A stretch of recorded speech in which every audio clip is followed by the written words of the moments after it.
Hello dear student, आप सभी का संसिद्धि यूट्यूब चैनल पर स्वागत है। हम सभी आज क्लास 12 फिजिक्स का चैप्टर नंबर 9 का न्यूमेरिकल करेंगे।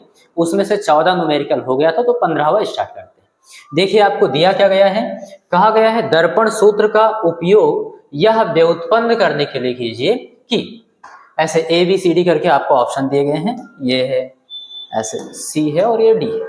चलो पहला हम लोग देखते हैं क्या दिया गया है। कहा गया है आपसे किसी अवतल दर्पण के F तथा 2F के बीच रखे बिंब का वास्तविक प्रतिबिंब 2F से दूर बनता है।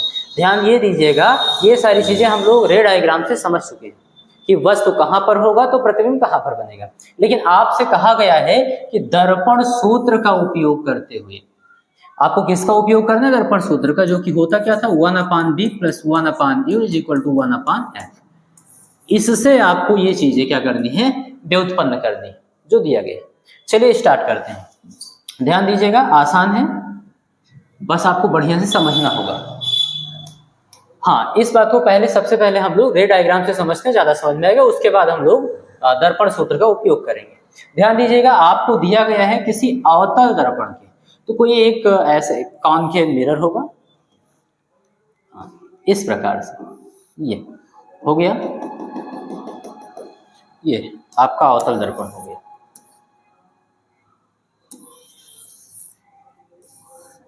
ठीक है, करना क्या है, अच्छा ये मान लीजिएगा आप कि इसका मुख्य अक्ष है। यहां पर क्या होगा, ध्रुव। कहा गया है F तथा 2F के बीच रखिए बिंब का वास्तविक प्रतिबिंब। सबसे पहले आप F बताइए, तो ये अगर ध्रुव है तो यहां से, अच्छा इसका यहां पर कहीं वक्रता केंद्र C होगा, जिस गोले का कटा हुआ भाग है उसका केंद्र। अच्छा C और P के बीच में यानी मध्य बिंदु जो होगा वो F होगा। और आप सभी पहले से ये चीज जानते हो, ध्रुव से कहां से बेटा, ध्रुव से फोकस तक की दूरी, फोकस दूरी F होती है, और ध्रुव से वक्रता केंद्र तक की दूरी, वक्रता त्रिज्या R होती है, जो कि 2F के बराबर होती है। बात समझ में आ रही है, ये चीज आपको समझने वाली। अब वस्तु कहां रखना है, तो कहा गया किसी अवतल दर्पण के F तथा 2F के बीच रखे बिंब का, यानी वस्तु को आपको F और C के बीच में रखना है। F और 2F के बीच का मतलब यहाँ कहीं पर रखना है। कोई एक ऑब्जेक्ट ले लीजिए कुछ इस टाइप से, चलो भाई यहाँ आप कहीं पर आप रख दिए, ये हो गया।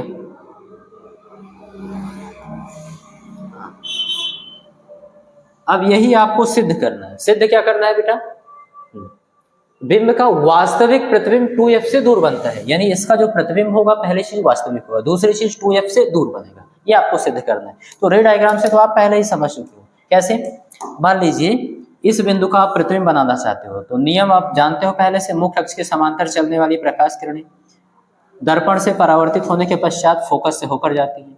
अच्छा, फोकस से चलने वाली प्रकाश किरणें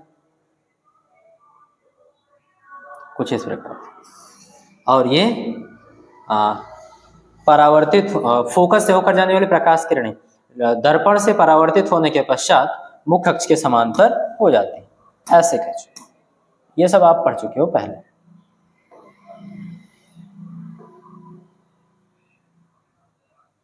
चलो थोड़ा बहुत इधर उधर टेढ़ा है, समझ लीजिएगा, ऐसा नहीं कि पहली बार पढ़ रहे हैं। ये हो गया, क्लियर है। अच्छा चलो मैं वैसे बना दे रहा हूं।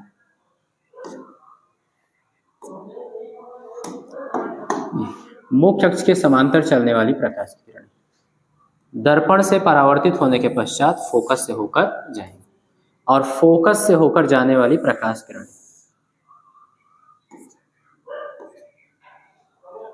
दर्पण से परावर्तित होकर मुख्य अक्ष के समांतर ऐसे हो जाएंगे। बात समझ में आ रही है। तो इस बिंदु से प्रकाश किरणें चली थी, तो इस बिंदु का यहाँ पर कहीं प्रतिबिंब बनेगा। अगर इसको हम मान लें A और B था, तो बिंदु B का यहाँ पर प्रतिबिंब B' होगा, और इसे सममिति के कारण आप देखोगे यहाँ पर पूरा का पूरा प्रतिबिंब बन जाएगा एक एक बिंदु पर, क्योंकि इस बिंदु का बनाओगे तो यहाँ कहीं, इस बिंदु का बनाओगे यहाँ कहीं, ऐसे बन जाएगा पूरा का पूरा। ठीक है, तो ये बिंदु जो होगा A', और यही आपको प्रूफ करना था। कि जो आपने वस्तु रखा है उस वस्तु का प्रतिबिंब जो बनेगा 2f से, 2f तो यहीं तक था, c तक ही, उससे दूर बन रहा है। और दूसरी चीज वास्तविक बन रहा है, यानी कि वास्तव में प्रकाश किरण यहाँ पर मिल रही है। ये चीज आपको प्रूफ करना है, ध्यान से समझना। इसको आपको दर्पण सूत्र से प्रूफ करना है। तो उससे आप क्या प्रूफ करोगे? चलो हमको यहां पर प्रूफ क्या करना है? Prove that. क्या करना है बेटा? सबसे पहली चीज वास्तविक प्रतिबिंब। वास्तविक प्रतिबिंब होने का अर्थ समझना बेटा। हम लोग क्या प्रूफ करेंगे? ये हो गया आपका P, ध्रुव। ध्रुव से प्रतिबिंब तक की दूरी को हम लोग लिखते हैं B से, ठीक है? किससे लिखते हैं? B से। और B अगर हम लोग प्रूफ कर दें निगेटिव, क्या प्रूफ कर दें बेटा? निगेटिव, तो ये फिक्स हो जाएगा कि जो प्रतिबिंब बन रहा है वो दर्पण के ओर ही बन रहा है, यानी कि उसके परावर्तक पृष्ठ की ओर ही बन रहा है। जिधर वस्तु रखा था तो उधर ही बनेगा, तो वास्तव में प्रकाश की किरणें जाकर मिलेंगी, इसलिए वास्तविक प्रतिबिंब होगा। तो सबसे पहली चीज आपको क्या प्रूफ करना है बेटा? तो आप बताओगे V is equal to negative, ये प्रूफ कर देंगे। अच्छा, दूसरी चीज क्या है? 2f से दूर बन रहा है, यानी V एंड ये भी प्रूफ करना है V is greater then 2f। ध्यान देना, V की जो वैल्यू है बेटा वो 2f तो यहीं तक था, ये क्या है बेटा? 2f, जो कि r होता था। तो B क्या हो गया? 2f से ज्यादा हो गया। अच्छा, यहाँ पर मैथ वाले थोड़ा ज्यादा दिमाग लगा सकते हैं क्या कि भैया f क्या था, 2f क्या था, V क्या था? ये तो बाईं ओर है ना, ध्रुव से, यानी कि जिधर की ओर प्रकाश की किरण आ रही है उसके विपरीत डायरेक्शन में मेजर की गई दूरी है, तो ये सब तो निगेटिव होगा, यानी 2f क्या होगा? निगेटिव होगा, और B भी क्या होगा? निगेटिव होगा। अब भले ही दूरी ज्यादा है, उनको ऐसा लग सकता है ये, तो ये तो छोटा होना चाहिए किससे? 2f से, क्योंकि ये भी माइनस है। आप लोग ये वाला दिमाग लगा रहे हो कि -5 जो होता है वो छोटा होता है -4 से, ये आपको नहीं लगाना है यहाँ पे, क्योंकि यहाँ पर माइनस का मतलब केवल डायरेक्शन है बेटा, वो डायरेक्शन आप समझना। परिपाटी के अकॉर्डिंग माइनस का मतलब यहाँ पर क्या होगा? जिस डायरेक्शन में प्रकाश की किरण जा रही है उसके ठीक विपरीत दिशा में मापी गई दूरी है। और जबकि हमको बताना है f और 2f के बीच में रखे हुए, ये देखिए f है और ये पूरा 2f है, तो इन दोनों के बीच में रखे हुए वस्तु का प्रतिबिंब 2f से दूर बनता है। बात समझ आ रही? तो यहाँ पर हम लोग केवल परिमाण की बात कर रहे हैं, वास्तव में B क्या है बेटा? 2f से ज्यादा है। तो वही चीज हम लोग बात करेंगे कि B जो होगा वो 2f से ज्यादा है, और यही आपको प्रूफ करना है। बात समझ आ गई? तो ये वाला कॉन्सेप्ट आप मत यहाँ पर लगाएं कि -5 छोटा है। हाँ, थोड़ा यहाँ पर प्रैक्टिकली सोचना है। ओके, तो ये दोनों चीज अगर हम प्रूफ कर दें तो प्रूफ हो जाएगा कि पहली चीज वस्तु क्या होगा? वस्तु का जो प्रतिबिंब होगा वो वास्तविक होगा, ठीक है? निगेटिव से प्रूफ कर देंगे। दूसरी चीज 2f से अधिक दूरी पर बनता है, यानी कि ध्रुव से प्रतिबिंब तक की दूरी V जो होगी वो 2f से ज्यादा है, ये प्रूफ करना है। किसकी सहायता से प्रूफ करना है? तो दर्पण सूत्र। चलो अप्लाई करते हैं बेटा, समझना ध्यान से, लिखेंगे बाय।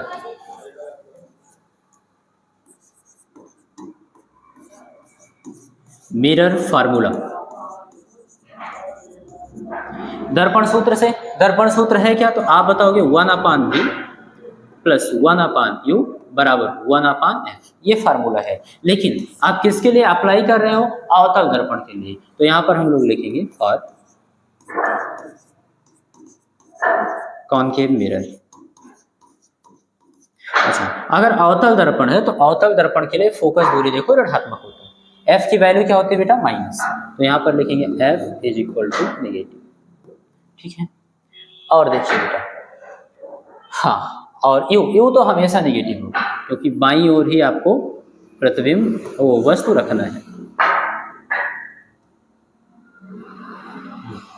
ये भी निगेटिव हो गया, और b तो हमको निकालना ही है, और b दिखाना क्या है? 2f से बड़ा है और निगेटिव है। चलो सॉल्व करते हैं, आसान है, ध्यान देना बेटा। अब वैल्यू पुट करेंगे तो 1/v प्लस 1/u की जगह पर बेटा -u, क्योंकि निगेटिव होता है तो माइनस प्लस माइनस हो जाएगा। जैसे यहाँ -u रखोगे प्लस माइनस माइनस हो जाएगा, बराबर 1/f की वैल्यू अवतल दर्पण के लिए -f बात समझ में आ रही है? हाँ, तो हमको v की वैल्यू चाहिए, तो इसलिए 1/v को रोकेंगे, -1/u उधर जाएगा, प्लस हो जाएगा, तो 1/u प्लस का हो गया और -1/f यहाँ पर पहले से लिखा था। ठीक है बेटा, आगे चलेंगे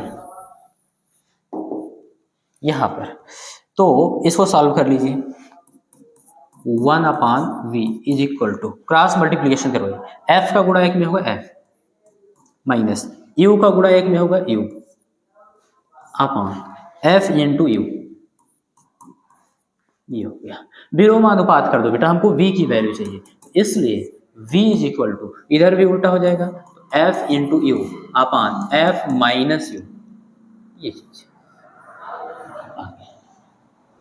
अब ध्यान से देखिएगा, हम लोग यहां से बता सकते हैं, चूंकि f is less than u, ध्यान से देखिएगा बेटा, f कहां तक है, यहां तक, ये f यहां तक है, क्लियर है?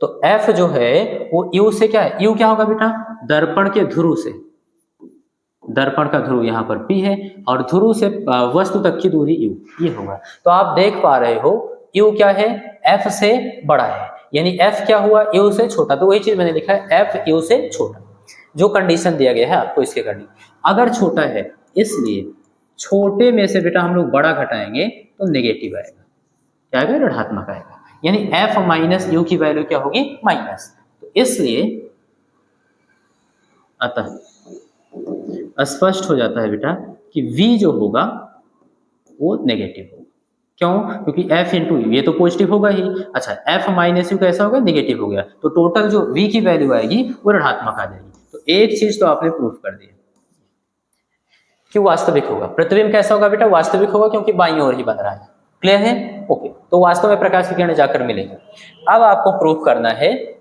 कि v का मान 2f से ज्यादा है, चलो वो भी प्रूफ करते हैं बेटा, थोड़ा सा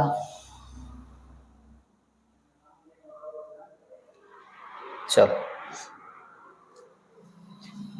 धैर्य रखिएगा, ध्यान दीजिएगा, एक कंडीशन अप्लाई करते हैं हम लोग ना। फर्स्ट,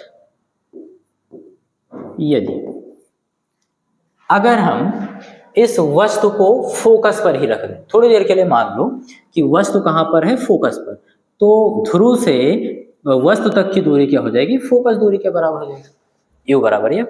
और अगर ऐसा है तो आप सभी जानते हो देन प्रतिबिंब कहां बनेगा, वस्तु फोकस पर है तो प्रतिबिंब अनंत पर बनेगा, ये बात तो आपको समझ में आ रही होगी, ठीक है?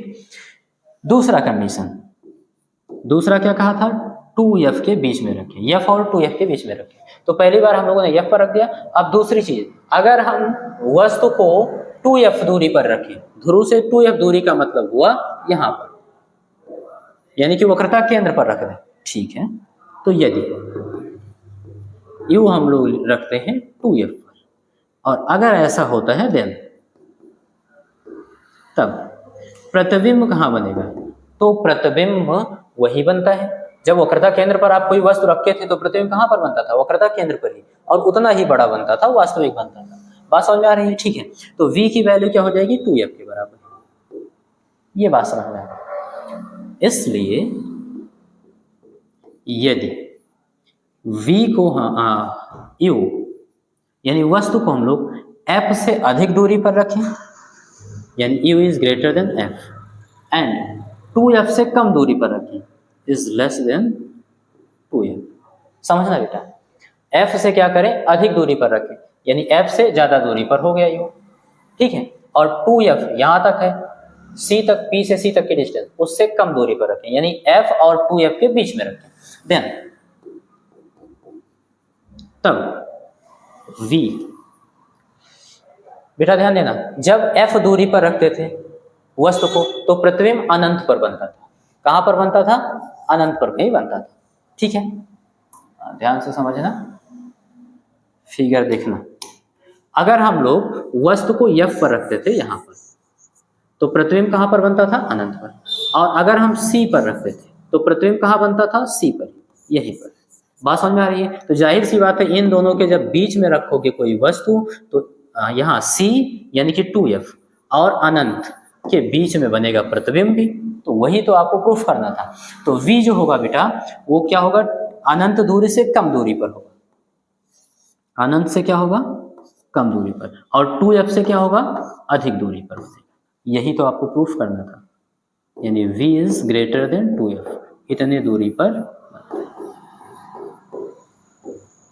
आई होप आपको समझ में आ गया।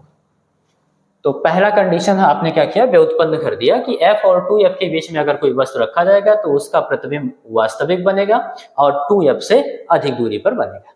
अब हम लोग दूसरा देखते हैं बेटा। दूसरा आपको कहा गया है उत्तल दर्पण द्वारा सदैव आभासी प्रतिबिंब बनता है जो बिंब की स्थिति पर निर्भर नहीं करता, यानी कि वस्तु कहां पर रखी जाती है इस बात पर निर्भर नहीं करता। चलो इसको देख लेते हैं।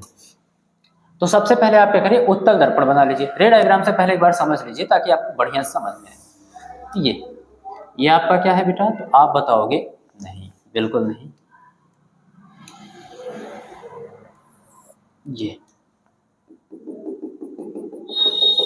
हाँ, ये आपका हो गया उत्तल दर्पण, ठीक है। और उत्तल दर्पण का ये हो गया बेटा मुख्य अक्ष, समझ में आ रहा होगा, बिल्कुल। यहाँ पर क्या है बेटा, ध्रुव P, और ये जिस गोले का कटा हुआ भाग होगा उसका केंद्र जो होगा वक्रता केंद्र, और P और C का मध्य बिंदु क्या होगा बेटा, फोकस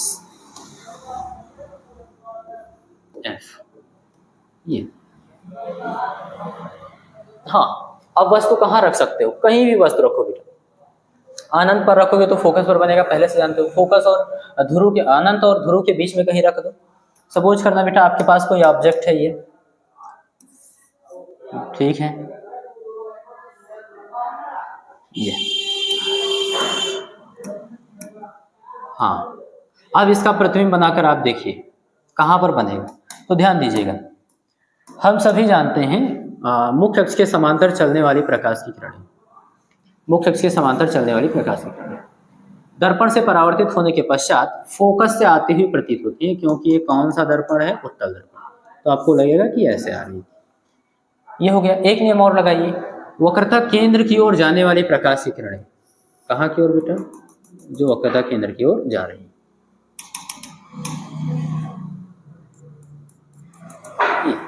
वक्रता केंद्र की ओर जाने वाली प्रकाश की किरणें दर्पण से परावर्तन के पश्चात वापस लौट जाती है, ये ऐसे लौट जाती है।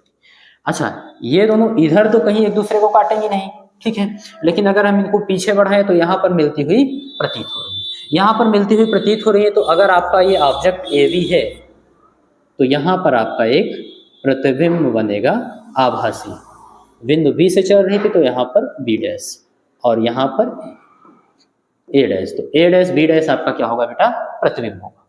और आपको यही प्रूफ करना है कि आभासी है।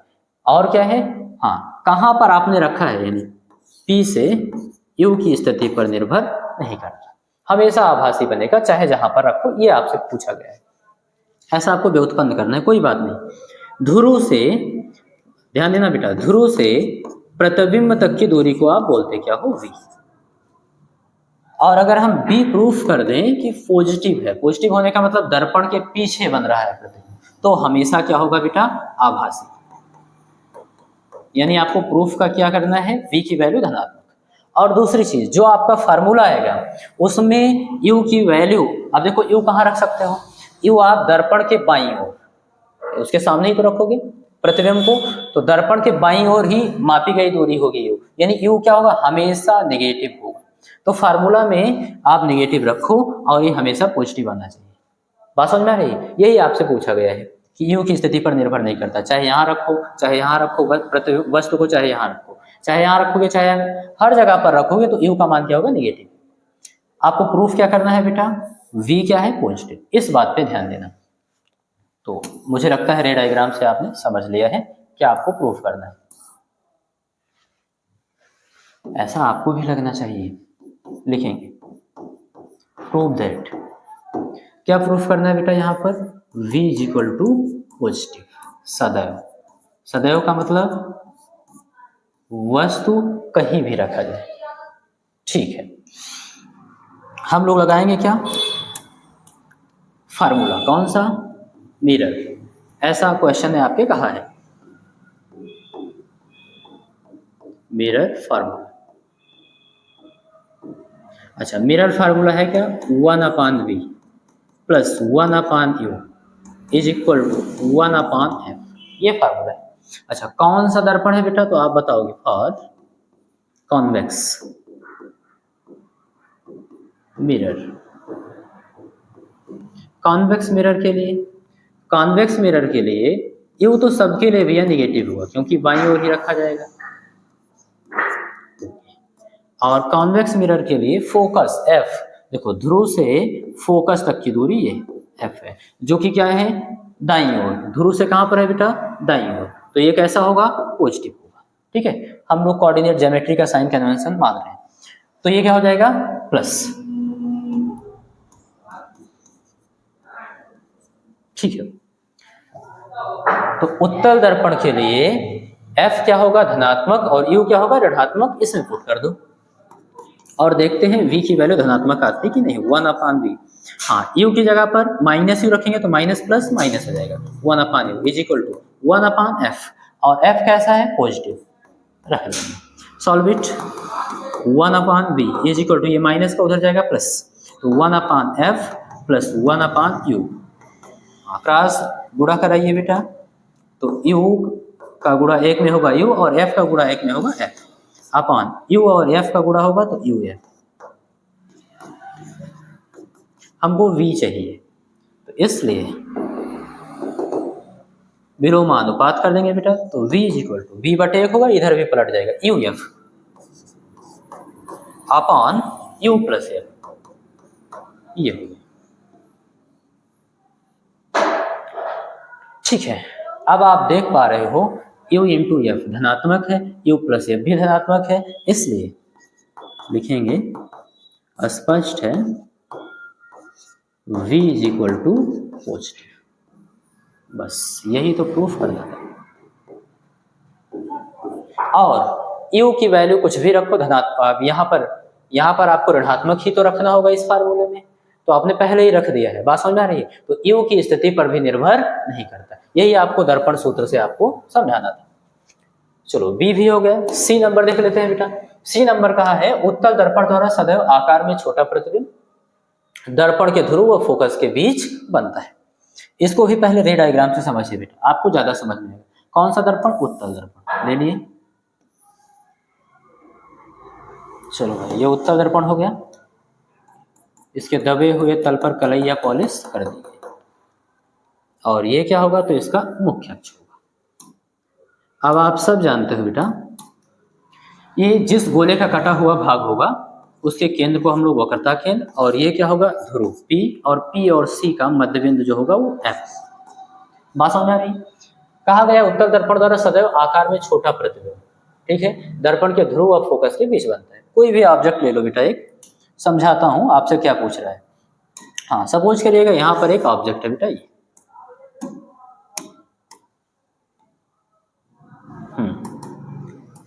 अब अपना नियम लगाइए। मुख्य अक्ष के समांतर चलने वाली प्रकाशीय किरणें दर्पण से परावर्तित होने के पश्चात फोकस से आती हुई प्रतीत होती है, क्योंकि उत्तल दर्पण है।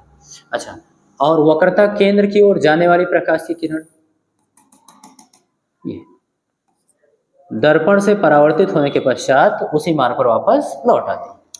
ये दोनों एक दूसरे को इधर कहीं काटेंगे नहीं, इसलिए इनको पीछे बढ़ाएंगे तो यहाँ पर कहीं मिलती हुई प्रतीत हो। और अगर ऐसा हुआ तो आप बता सकते हो कि यहाँ पर इसका एक आभासी प्रतिबिंब बनेगा, मिलती हुई प्रतीत हो रही, इसलिए अगर हम इस वस्तु को बोले AB है तो प्रतिबिंब क्या होगा बेटा, A', B'। अब आप इतना जानते हो, क्लियर है। यही तो आपको प्रूफ करना है, आकार में छोटा। देखो AB है, इसका प्रतिबिंब क्या है, इतना बड़ा।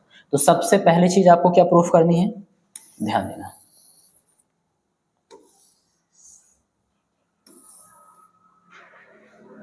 चलो भाई, प्रूव दैट। आकार में छोटा कौन, प्रतिबिंब, तो I is less than O। एक चीज ये प्रूफ करना है, ऑब्जेक्ट से I का जो आकार होगा वो छोटा होगा। दूसरी चीज, हाँ, सदैव आकार में छोटा, दर्पण के ध्रुव और फोकस के बीच बनता है। तो ध्रुव से लेकर के बेटा फोकस तक की दूरी को आप फोकस दूरी बोलते हो, F से लेते हो, ठीक है। और ध्रुव से आप प्रतिबिंब तक के डिस्टेंस को b से लिखोगे। किससे लिखोगे बेटा? v से। ठीक है, और आपको प्रूफ करना है कि जो b होता है वो हमेशा f से छोटा होता है। f से छोटा होने का मतलब p और f के बीच में बनता है, वही चीज हो जाएगा। तो एंड एक चीज और प्रूफ करना है कि b is less than f। बात समझ में आ रही है? एक बार मैं समझाता हूँ थोड़ा सा बड़ा करके, फिर वहां पर पहुंचा दिया जाएगा। चलो भाई ध्यान से समझना। ये चीज क्या लिखा है, आपसे यही तो कहा है कि जो प्रतिबिंब बनेगा वो हमेशा P और F के बीच में बनता है, ध्रुव और फोकस के बीच में बनता है, यही प्रूफ करना है। तो प्रत्येक दूरी ध्रुव से तो मापी ही जाती है। आप F और प्रतिबिंब तक की स्थिति फाइंड आउट करो, तो ध्रुव से फोकस तक की दूरी को फोकस दूरी F बोलेंगे, और ध्रुव से प्रतिबिंब तक की दूरी को B बोलेंगे। बात समझ में आ रही है? तो आप यही प्रूफ कर दो ना कि V जो है वो F से क्या है? छोटा है। तो प्रूफ हो जाएगा कि P और F के बीच में बनता है, और बड़ा और छोटा बनता है, ये तो हम प्रूफ ही कर देंगे। बस यही दो चीज प्रूफ करना। चलो इसको हटाते हैं, इससे हमको नहीं प्रूफ करना, हमको दर्पण सूत्र से प्रूफ करना। ये तो समझाने के लिए हो गया भाई। तो दर्पण सूत्र लगाइए, हम लोग लिखेंगे भाई मिरर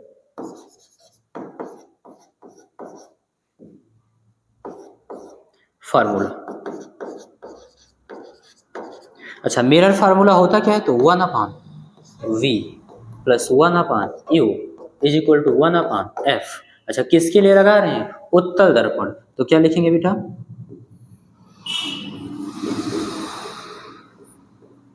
उत्तल दर्पण के लिए। उत्तल दर्पण के लिए हम सभी जानते हैं यू, तो भैया सबके लिए क्या होगा? आप बताओगे। जो यू होगा वो तो हमेशा नेगेटिव होगा, और F पॉजिटिव होगा। क्यों? क्योंकि देखिए ध्रुव से दाईं ओर मापी गई दूरी है। हो गया। तो F धनात्मक होगा और U क्या होगा? ऋणात्मक होगा। ये U क्या होगा बेटा? ऋणात्मक होगा। इसमें वैल्यू पुट करो और स्टार्ट करते हैं कैलकुलेशन। तो लिखेंगे 1/b और प्लस, नहीं, U की जगह पर माइनस U जैसे रखोगे तो प्लस माइनस क्या हो जाएगा? माइनस हो जाएगा। तो माइनस 1/u और बराबर 1/f। ये तो धनात्मक होगा, प्लस f रखेंगे। हमको v की वैल्यू चाहिए। ओके, तो एक काम करते हैं, ये माइनस का u है, 1/u उधर जाएगा प्लस का, तो 1/v is equal to 1/f, और ये माइनस का तो उधर जाएगा प्लस 1/u। ये हो गया। एक काम करिए, तिरछा गुणा करा के हर ओर सही करिए इसका। तो 1/v is equal to you का गुणा एक में होगा u प्लस f का गुणा एक में होगा f अपॉन f, और u का गुणा होगा तो u इंटू f। ये आ जाएगा। विलोमानुपात कर दीजिए बेटा। तो इसलिए v is equal to u into f upon u plus f। ये v की वैल्यू आ गई। प्रूफ क्या करना है भैया? सबसे पहले तो I is less than O proof करना है। चलो कर देते हैं, लिखेंगे बेटा, अभी इन सबका काम रहेगा। लिखेंगे चूंकि हम सभी जानते हैं रेखीय आवर्धन m इज इक्वल टू दर्पण के लिए माइनस b अपॉन ये होता है, लेकिन u की वैल्यू हम लोग क्या रखेंगे? माइनस में लिखेंगे, चूंकि u कैसा है? निगेटिव रखेंगे वैल्यू। तो u की वैल्यू जब रखेंगे निगेटिव तो माइनस से माइनस क्या होगा? कट जाएगा। ठीक है, अब m की जगह and m is equal to होता है I अपॉन O, इमेज की लंबाई वटे ऑब्जेक्ट की लंबाई। m की जगह पर तो लिख देंगे बेटा I अपॉन O, और इज इक्वल टू b की जगह पर लिखेंगे u into F upon u plus F. लिखेंगे बेटा क्या? u into F upon u plus F, और होल डिवाइडेड बाई क्या है बेटा? u। ठीक है, तो u से क्या होगा? u कैंसिल हो जाएगा। ओके, अगला step I upon O is equal to f upon f plus u plus या एफ प्लस। ठीक है, अब ध्यान से समझिएगा, हर यहाँ पर ज्यादा है, अंश छोटा है। क्यों? क्योंकि अंश f है और हर क्या है? अंश में कुछ जोड़कर बनाया गया, जैसे यहाँ पर हम 3 लिख दें अंश में और नीचे 3 में कुछ जोड़ दें 1, तो आप देख पा रहे हो कि अंश क्या हो जाएगा, छोटा हो जाएगा, हर क्या हो जाएगा, बड़ा हो जाएगा। अगर ऐसा कोई भिन्न आपको दिखता है तो जब आप 4 से 3 को भाग करोगे तो 0 दशमलव कुछ आएगा, कह सकते हो कि 1 से छोटा आएगा। आप याद रखिएगा, कभी भी अंश छोटा हो हर बड़ा हो तो आप लिख सकते हो कि वो 1 से छोटा है। और ऐसा क्यों 1 से छोटा है तो आप बताओगे, चूंकि f इज लेस देन, किससे बेटा, f प्लस u से, इसे क्या है, छोटा है। ओके, तो अगर ये वाला भिन्न 1 से छोटा है तो इसी के बराबर i अपान o भी तो है, तो इसलिए i अपान o भी क्या होगा, 1 से छोटा होगा। o से दोनों पक्षों में गुणा कराएंगे तो इसलिए i is less than o। ये आपने प्रूफ कर दिया। एक चीज आपने प्रूफ कर दिया कि जो हमेशा इमेज बनेगा बेटा, जो आपने कंडीशन दिया उसके अनुसार जो इमेज होगा हमेशा ऑब्जेक्ट से छोटा होगा। दूसरी चीज ध्रुव और फोकस के बीच बनेगा, यानी v की वैल्यू f से कम आपको बतानी है, f से कम बतानी है, कोई बात नहीं, ध्यान देना बेटा। एक इक्वेशन यहाँ पर बना लो, इसको बोल दो फर्स्ट, और यहीं से आप इसको प्रूफ कर दो। चलो इतने में हो जाएगा। लिखेंगे फ्रॉम इक्वेशन फर्स्ट से देखना बेटा, 1 upon v is equal to 1 upon f plus 1 upon u। हम सभी देख पा रहे हैं कि 1 अपान b के बराबर तब 1 upon f plus 1 upon u हुआ है जब 1 अपान f में क्या किया गया है, प्लस 1 अपान u किया गया है। यानी कि अगर 1 अपान f में 1 अपान u नहीं जोड़ा जाता तो जाहिर सी बात है 1 अपान f क्या होगा, 1 अपान b से कुछ ना कुछ कम होगा, क्योंकि जब इसमें जोड़ा जाता है तभी ये बराबर होता है। जैसे आप इस बात को समझिए कि 4 बराबर लिख दिया गया 3 प्लस 1 के, या कुछ भी ले लो। अब ये वाला RHS LHS के तभी बराबर हुआ है जब 3 में आपने 1 जोड़ा है। अगर हम कह दें 1 ना जोड़ो तो जाहिर सी बात है 3 क्या होगा, फिर 4 के बराबर नहीं होगा, फिर 4 क्या हो जाएगा, बड़ा हो जाएगा, यानी 3 4 से छोटा हो जाएगा। वही चीज मैं यहाँ समझाने का प्रयास कर रहा हूँ। तो फर्स्ट से आप देख पा रहे हो 1 अपान v जो है बेटा वो ज्यादा हो जाएगा। कब ज्यादा हो जाएगा, जब 1 अपान u ना जोड़ा जाए, केवल 1 अपान f रखा जाए। अच्छा 1 अपान u अगर इसमें जोड़ देंगे तो बराबर हो जाएगा। बात समझ में आ रही है ये चीज, तो उतना हटा दिए तो इसलिए क्या हो गया बेटा, ये 1 अपान f छोटा हो गया। हाँ, इसी को इसलिए लिया गया है क्योंकि f के रिलेशन आपको प्रूफ करना है, v और f में जो रिलेशन है उसको प्रूफ करना है, इसलिए v और f को लिए, u को छोड़ दिए। ये बात तो समझ में आ गई। तो आप बता सकते हो इसलिए v is less than f, proof हो गया। घबराओ नहीं, समझा रहा हूं। एक तो ये और एक ये, दो ही चीज आपको प्रूफ करना था, एक ये प्रूफ करना था और एक ये प्रूफ करना था। और देखो दोनों चीज हम लोगों ने प्रूफ कर दिया, i is less than o और v is less than f। देखो ये कैसे मैंने प्रूफ कर दिया, अब आप समझिएगा। कहीं पर लिखा है किसी एक वस्तु को आप 3 भागों में बांट रहे हो, ठीक है, और किसी एक वस्तु को आप 4 भागों में बांट रहे हो। कौन सा भाग बड़ा होगा, आप सब जानते हो, जो इसको 3 भागों में बांटा गया है, यानी 1/3 क्या है, 1/4 से बड़ा है। समझना, सेम कॉन्सेप्ट समझाने के लिए सेम एग्जांपल ले 1/3 क्या है, 1/4 से बड़ा है। आप देख लो कैलकुलेटर से भी क्या है, ध्यान देना। हाँ, 1 को आप भाग कर दीजिए 3 से, कितना आया, 0.33, ठीक है, और 1 को आप भाग कर दीजिए 4 से, 0.25 है। तो साफ साफ दिख रहा है कि ये वाला बड़ा है, यानी 1/3 क्या है, बड़ा है। लेकिन अगर हम उल्टा करें, व्युत्क्रम करें, विलोमानुपात करें, तो 1/3 को अगर व्युत्क्रम में करेंगे तो 3/1 होगा, इसका मतलब 3, और 1/4 का व्युत्क्रम करें तो 4/1 यानी कि 4। अब क्या 3 4 से बड़ा होगा, क्या 3 जो है वो 4 से बड़ा होगा, बिल्कुल नहीं। इसलिए जब भी व्युत्क्रम करना तो चिन्ह बदल देना, यहाँ पर क्या कि 4 बड़ा हो जाएगा 3 से। बात समझ में आ रही? तो सेम एग्जांपल यहाँ पर मैंने लिया कि जैसे 1/v क्या था, 1/f से बड़ा था, लेकिन जब आप विलोमानुपात किए, उल्टा किए, तो चिन्ह मैंने बदल दिया, इधर की ओर पहले था, अब इधर की ओर कर दिया गया, यानी v क्या होगा, f से छोटा हो जाएगा। आई होप आपको समझ में आ गया होगा। तो आपने c को भी समझ लिया। चलो भैया d समझते हैं, क्या दिया गया है। आपसे कहा है बेटा, कहा है अवतल दर्पण के ध्रुव तथा फोकस के बीच रखे बिंब का आभासी तथा बड़ा प्रतिबिंब बनता है।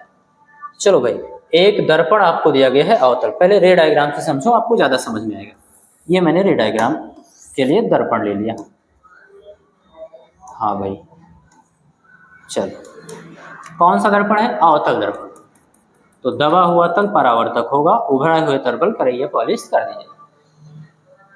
दर्पण का ये क्या होगा बेटा? मुख्य अक्ष हो गया। ठीक है, कहा गया है दर्पण के ध्रुव, क्या कहा गया? अवतल दर्पण के ध्रुव तथा फोकस के बीच ये ध्रुव है बेटा पी, और जिस गोले का कटा हुआ भाग होगा उसका ये वक्रता केंद्र यानी कि वक्रता केंद्र सी, और सी और पी का जो मध्य बिंदु है बेटा वो होगा एफ, फोकस। कहा गया जो वस्तु है ध्रुव तथा फोकस के बीच में रखी गई, ध्रुव ये है, फोकस है, इन दोनों के बीच में आपको क्या करना है? एक ऑब्जेक्ट ले लेना है, ले लीजिए। चलो, ये हो गया, ले लिया गया। ओके, अब इस वस्तु का आभासी तथा बड़ा प्रतिबिंब बनता है। आपको ये प्रूफ करना है दर्पण सूत्र की सहायता से कि इस वस्तु का आभासी प्रतिबिंब बनेगा और बड़ा बनेगा। आभासी बनने का मतलब दर्पण के पीछे, चलो देख लेते हैं, अपना नियम लगाते हैं। मुख्य अक्ष के समांतर चलने वाली प्रकाशीय किरणें दर्पण से परावर्तित होने के पश्चात फोकस से होकर जाते हैं, और एक पथ ले लीजिए आप, हाँ, सी के अनुदिश जाने वाली प्रकाशीय किरणें टकराएंगी और वापस फिर लौट आएंगी उसी मार्ग पर, ऐसे। तो ये दोनों इधर तो कहीं नहीं मिलेंगी, जाहिर सी बात है इनको पीछे बढ़ाइए, और जब हम इनको पीछे बढ़ाते हैं तो पाते हैं कि यहाँ पर कहीं मिलती हुई प्रतीत हो रही, और जब यहाँ पर मिलती हुई प्रतीत हो रही है, मिल नहीं रहे वास्तव में। इसका मतलब है ये बिंदु अगर ए है और ये क्या है? वी है, तो बिंदु वी का यहाँ पर प्रतिबिंब बी डैश बनेगा। ऐसे प्रत्येक बिंदु का बनाओगे तो ऐसे बनता चला आएगा, और यहाँ पर ए बिंदु ए का प्रतिबिंब बनेगा ए डैश। तो ये प्रतिबिंब आपका बना। अब आप देख पा रहे हो जो प्रतिबिंब है बेटा वस्तु से बड़ा है, आकार में क्या है? बड़ा है, आभासी तथा बड़ा। आभासी क्या क्यों है? क्योंकि वास्तव में प्रकाशीय किरणें नहीं मिल रही है, दर्पण के पीछे बन रहा है। तो यही दोनों चीज प्रूफ करना है। अब इसको हम लोग दर्पण सूत्र से कैसे प्रूफ करेंगे, ध्यान से समझना। सबसे पहले चीज, ध्रुव से प्रतिबिंब तक की दूरी को बी से लिखते हैं, और बी आपको प्रूफ कर देना है पॉजिटिव। पॉजिटिव होने का मतलब दर्पण के पीछे हो गया, प्रूफ आभासी। और दूसरी चीज, बड़ा प्रतिबिंब बनता है। बड़ा का मतलब है प्रतिबिंब के आकार को आप आई से लिखते हो और वस्तु के आकार को आप ओ से लिखते हो। तो ये आपको बता देना है कि आई जो है इज ग्रेटर देन ओ, आई जो है वो ओ से क्या है? बड़ा है। तो दो चीज आपको प्रूफ करना है। चलो ध्यान देना बेटा, इसको हटाते हैं यहाँ से। हाँ, प्रूफ क्या करना है उसको आप समझना।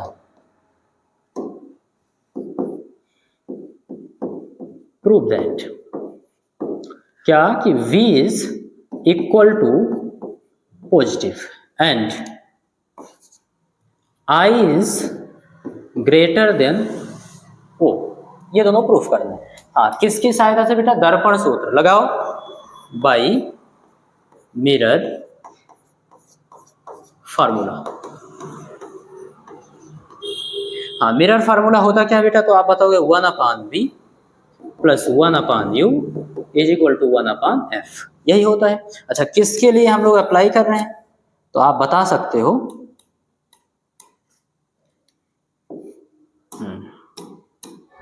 फॉर अवतल दर्पण है बेटा, यानी कि कॉनकेव मिरर।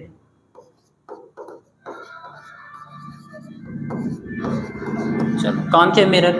अब कॉनकेव मिरर के लिए आप सभी जानते हो सबसे पहली चीज तो ऑब्जेक्ट तक की दूरी हमेशा ऋणात्मक होगी, क्योंकि वो बाईं ओर ही रखा जाता है। तो आप बता दोगे यू जो होगा वो ऋणात्मक हो गया, यू तो ऋणात्मक हो गया भाई। ओके, अब उसके बाद देखना है आपको एफ क्या होता है। तो आप देख पा रहे हो ध्रुव से लेकर के फोकस तक की दूरी को हम लोग क्या बोलते हैं? फोकस दूरी, और एफ से लेते हैं। और देख पा रहे हो कि बाईं ओर है, इसलिए नेगेटिव होगा। एफ अभी क्या होगा बेटा? नेगेटिव। फोकस दूरी ऋणात्मक हो गया और यू ऋणात्मक हो गया। वी तो हमको फाइंड आउट करना है, वैल्यू पुट कर दो और सॉल्व करिए। तो ध्यान दीजिएगा, 1/V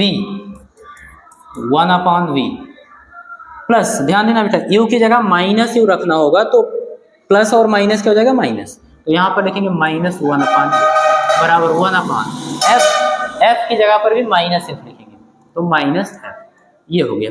अब बी को रोकिए बेटा, हाँ बी आपको धनात्मक दिखाना है, तो 1/v, ये माइनस का यू है, उधर जाएगा प्लस का हो जाएगा, तो 1/u प्लस का हो गया, और यहाँ पर -1/f पहले से था। इसको सॉल्व करेंगे तो f का एक में गुणा होगा f, माइनस u का एक में गुणा होगा u, और f और u का गुणा होगा तो f इंटू u, ये होगा किसके बराबर, 1/v के बराबर। यहाँ तक की बात समझ में आ गई होगी। आगे चलते हैं, हमको v की वैल्यू चाहिए, 1/v की वैल्यू नहीं चाहिए, इसलिए विलोमानुपात लगाएंगे और बोलेंगे v इज इक्वल टू, ये भी पलट जाएगा, f माइनस u, ये आपका हो गया v की वैल्यू। ठीक है, और इसको धनात्मक दर्शाना है, बिल्कुल सही है, हम लोग दर्शा सकते हैं, लिखेंगे चूंकि f is greater then u।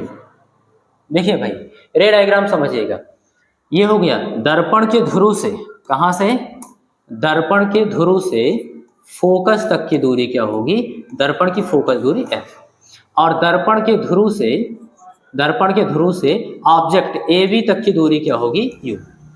और आपको साफ साफ दिख रहा है कि f क्या है, f बेटा ज्यादा है किससे, u।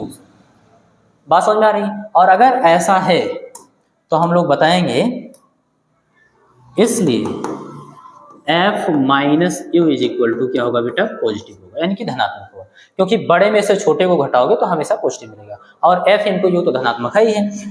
अतः स्पष्ट हो जाता है बेटा, स्पष्ट है v कैसा होगा, धनात्मक, और अगर b धनात्मक हुआ तो ये बात प्रूफ हो जाती है कि दर्पण के पीछे प्रतिबिंब बन रहा है और आभासी होगा। तो एक चीज तो आपने प्रूफ कर दिया कि आभासी होगा। अब हम लोग प्रूफ करने वाले हैं कि बड़ा प्रतिबिंब बनता है। उसके लिए हमको क्या करना होगा, आवर्धन क्षमता का नहीं, रेखीय आवर्धन का फार्मूला लगाना होगा। हाँ ध्यान देना बेटा, हम बोलेंगे बट हम सभी जानते हैं आवर्धन m इज इक्वल टू दर्पण के लिए -b/u होता है। बात समझ में आ रही है बेटा, लेकिन चूंकि u इज इक्वल टू कैसा हो, यहाँ पर वैल्यू रखना है बेटा, फार्मूला -b/u होता है, तो u कैसा होता है, ऋणात्मक। जैसे u प्लस u की जगह माइनस u रखोगे, माइनस से माइनस कट जाएगा, और v की वैल्यू यहाँ से उठा के आप उसमें पुट कर दीजिए। तो एक चीज और जानते हैं हम, इतना बराबर इतना, and m is equal to I/O, image की लंबाई बटे ऑब्जेक्ट की लंबाई, वैल्यू पुट करिए बेटा। तो m की जगह पर I/O लिख दिए, और v की जगह पर FU upon F minus u, और बटे u पहले से लिखा था, तो u से ये तो कट जाएगा बेटा। अब आप देख पा रहे हो यहाँ पर I/O is equal to F/F minus u। बात समझ में आ रही, आप यहाँ पर समझ पा रहे होंगे, क्योंकि जो अंश है बेटा f इज ग्रेटर देन है f माइनस u, हर से क्या है, बड़ा है। क्यों, क्योंकि ऊपर कोई संख्या लिखी जाए, जैसे मान लीजिए 4, और नीचे उसमें से कुछ घटा कर लिखी जाए, जैसे 4-2। बात समझ में आ रही है, देखो f ऊपर लिखा गया और नीचे f माइनस u कर दिया गया, यानी f में से कुछ घटा दिया, अंश में से कुछ घटा कर लिखा गया। तो जाहिर सी बात है ये 4 बटे क्या आएगा, 4 में से हो जाएगा 2, यानी अंश बड़ा होगा और हर छोटा होगा। और अगर ऐसा केस मिलता है तो आपको हमेशा क्या मिलेगा, 2 1 कम 2, 2 2 4, यानी 2 मिला, इज ग्रेटर देन 1, यानी अंश ज्यादा है हर छोटा है, तो हमेशा आपको उस बिंदु का मान 1 से बड़ा मिलेगा। तो यही कंडीशन यहाँ पर भी है, तो हम लोग लिख सकते हैं, इसलिए क्यों, क्योंकि अंश का मान क्या है बेटा, बड़ा है किससे, हर से, और अगर ऐसा है तो इज ग्रेटर देन 1, 1 से बड़ा होगा। ठीक है, अगर f बटे f माइनस u का मान 1 से बड़ा है तो इसी भिन्न के बराबर तो I/O भी है, इसलिए इस भिन्न का मान भी 1 से बड़ा होगा। तो यहाँ पर लिख सकते हो, या फिर I/O is greater then 1। o से दोनों पक्षों में बेटा क्या करना, गुणा करा देना, तो यहाँ तो कट जाएगा, यहाँ बचेगा I, और यहाँ o का 1 में गुणा कराओगे तो o, और मुझे लगता है यही तो प्रूफ करना था, I is greater than o। तो ये भी आपका क्या हो गया, प्रूफ हो गया। क्या क्या प्रूफ करना था बेटा, तो आप बताओगे, एक तो इसको प्रूफ करना था कि v क्या है, पॉजिटिव है, यानी कि आभासी, और एक प्रतिबिंब की लंबाई वस्तु की लंबाई से क्या है, बड़ा, तो ये प्रूफ हो गया। तो यही आपसे 15 नंबर में पूछा था। चलो अगला क्वेश्चन देखते हैं, 16 नंबर। हाँ बेटा, 16 नंबर का सोल्यूशन देखना। बढ़िया क्वेश्चन है। सबसे पहले कहा गया है किसी मेज के ऊपरी पृष्ठ पर जड़ी एक छोटी पिन। इसको फिगर से समझो, ज्यादा बढ़िया समझ में आएगा। एक मेज ले लीजिए बेटा, सपोज करिए कि एक मेज है। मान लीजिए भाई ये क्या है, एक मेज। ओके, और इस मेज पर एक छोटी सी पिन है, क्या है, जड़ी गई है। हाँ, मान लीजिए कील वगैरह कुछ होगी यहाँ पर, ये ठीक है, इस पर जड़ी गई है, एक छोटी सी पिन है, ठीक है। अब उसके बाद कहा जा रहा है को 50 सेंटीमीटर ऊंचाई से देखा जाता है। चलो भाई, एक ऑब्जर्वर होगा जो इसको 50 सेंटीमीटर की ऊंचाई से देख रहा हो, यहां से भी।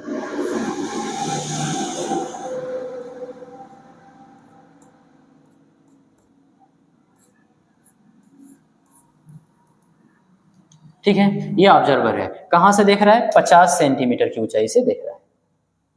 ओके,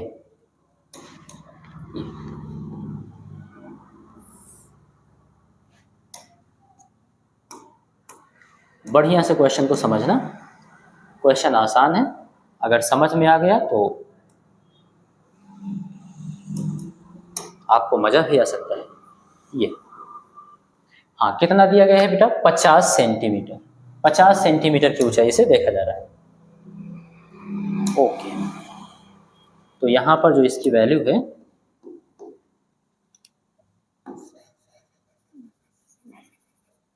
वो 50 सेंटीमीटर है।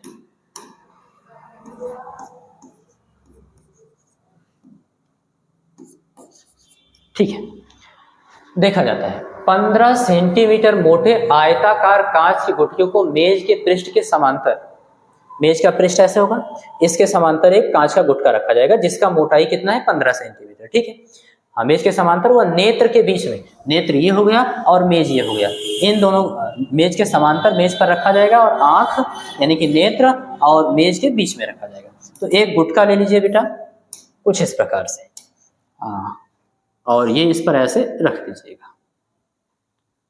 ध्यान से समझना कि ये गुटका जो है वो 15 सेंटीमीटर क्या है बेटा, मोटा है।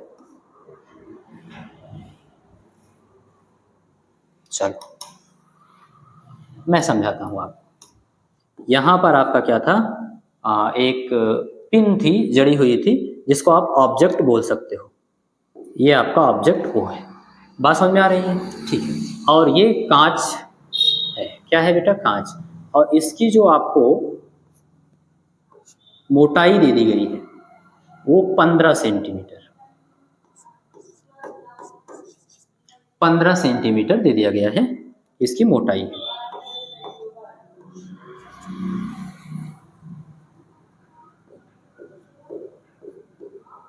ठीक है, ठीक है, ओके। पिन के बीच में रखकर उसी बिंदु से देखने पर, जिस बिंदु से देखा जा रहा था उसी बिंदु से देखने पर पिन नेत्र से कितनी दूर दिखाई देगी, यानी कि पिन और नेत्र के बीच की दूरी आपसे पूछी जाएगी। ठीक है, कितनी दूर दिखाई देगी, पहले तो रे डायग्राम से आप समझ लीजिए, आप इसको पहले से भी जानते हो, एक बार समझना बेटा। सबसे पहली चीज, इस ऑब्जेक्ट से दो प्रकाश की किरण ले चलिए, एक तो एकदम सीधा हम लोग ले चलेंगे, ठीक है, तो इसमें कोई भी परावर्तन नहीं होगा, पारगमन होगा, यानी आई जीरो रहेगा। अभिलंबोत तो एक पृष्ठ से, एक पारदर्शी माध्यम से दूसरे पारदर्शी माध्यम में जा रहा है, ठीक बात। जब अभिलंबोत जा रहा है तो आई का मान जीरो है, तो आर का मान भी जीरो होगा, ऐसा ये निकल जाएगा।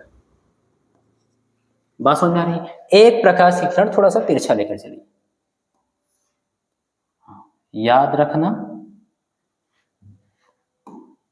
कि जब प्रकाश की किरण किसी एक पारदर्शी माध्यम से दूसरे पारदर्शी माध्यम में जाती है तो अभिलंब की ओर झुक जाती है, यानी इस बिंदु पर आपको क्या कर, नहीं, अभिलंब से दूर भी हट जाती है और झुक भी जाती है, दोनों कंडीशन होता है, और वो दोनों आप पहले से जानते हो। यहाँ पर क्या होगा अभी आपको बताया जाएगा।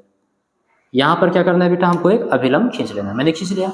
अब आप समझना, प्रकाश की किरण कांच से वायु में जा रही है, कहाँ से बेटा, ये कांच था, कांच कांच का गुटका था ना, बाहर वायु में जा रही है, तो अभिलंब से क्या होगी, दूर की ओर हट जाएगा, तो यहाँ पर कुछ ऐसे ये तो ये प्रकाशीय किरण ऐसे जाएगी और यहाँ पर ऐसे दूर हट जाएगी। अब आप देख पा रहे हो ये दोनों तो कहीं पर मिलेंगे नहीं ना। हाँ, तो इसको भी जो अपवर्तित प्रकाशीय किरण इसको भी पीछे बढ़ाइए, ये यहाँ से पीछे बढ़ाइए और यहाँ से इसको भी क्या करिए, पीछे बढ़ाइए। तो इसको तो पीछे बढ़ाओगे उसी लाइन पर आएगा, और इसको पीछे बढ़ाकर हम लोग देखते हैं कि कहाँ पर मिलेगी। तो यहाँ कहीं पर जाकर मिलेगी। अब आप समझ पा रहे होंगे,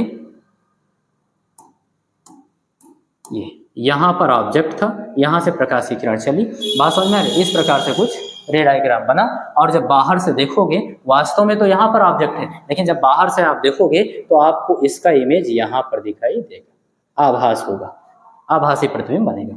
तो ये क्या है बेटा, ये इमेज है, ये क्या है, इमेज है। और ये क्या था बेटा आपका, तो ये आपका ऑब्जेक्ट था। बात समझ में आ गई। यानी कि जब गुटखा, कांच के गुटखे को पिन और क्या नाम है, नेत्र के बीच में रख दिया जाता है, तो जो पिन था बेटा वो कुछ ऊपर दिखाई देने लगता है। बात समझ में आ रही है। ओके, आपसे पूछा क्या है कि देख उसी बिंदु से देखने पर पिन नेत्र से कितनी दूरी पर दिखाई देगा। तो भैया नेत्र यहाँ पर है और पिन यहाँ पर है, इन दोनों के बीच की डिस्टेंस आपको बतानी है। थोड़ा सा ऐसे कर दो बस, यहाँ से आप देख पा रहे हो, कोई बात नहीं। आपको कौन सी डिस्टेंस बतानी है बेटा, तो आप बताओगे सर ये यहाँ से, एक मिनट,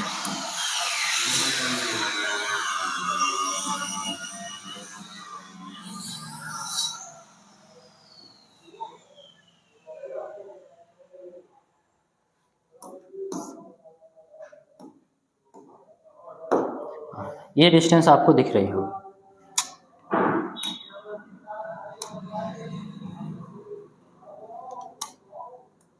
अब आपको एकदम क्लियर समझ में आएगा, ध्यान देना बेटा। हाँ, तो कहाँ तक की डिस्टेंस बतानी है बेटा, नेत्र और पिन तक की।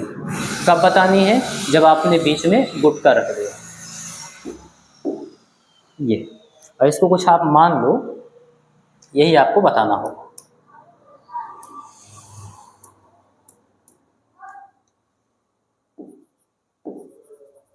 कि ये कितना है।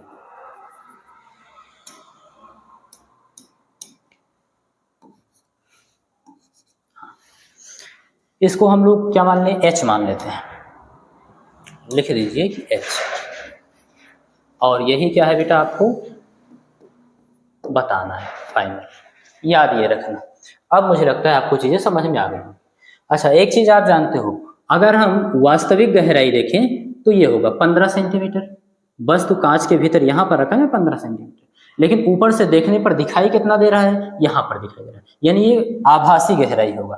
तो एक गहराई आपको और दिख रही है आभासी, ये यहाँ से यहाँ तक,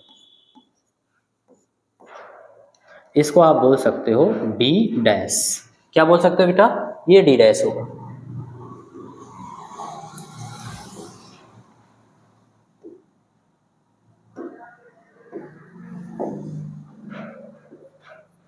डी डैश। चलो क्वेश्चन आप समझ लीजिए, इसका सॉल्यूशन आसान है।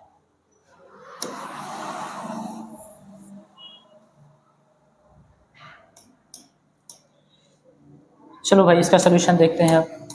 अभी तक तो आप क्वेश्चन समझ रहे थे।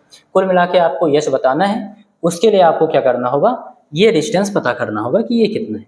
और इसको तो आप सब जानते हो, इसको तो हम लोग बोलते हैं x। हाँ, इस डिस्टेंस को हम लोग क्या बोलते हैं बेटा, x।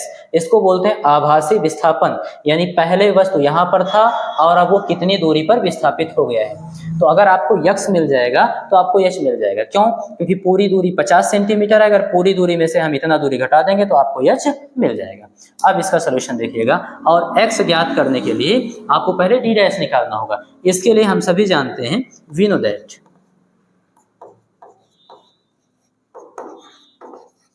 क्या जानते हैं बेटा, d, एक मिनट, अपवर्तनांक n बराबर, अगर कांच के गुटके का अपवर्तनांक कितना है, n है। कितना है बेटा, n है। तो n बराबर d अपॉन d डैश, यानी कि वास्तविक गहराई बटे आभासी गहराई।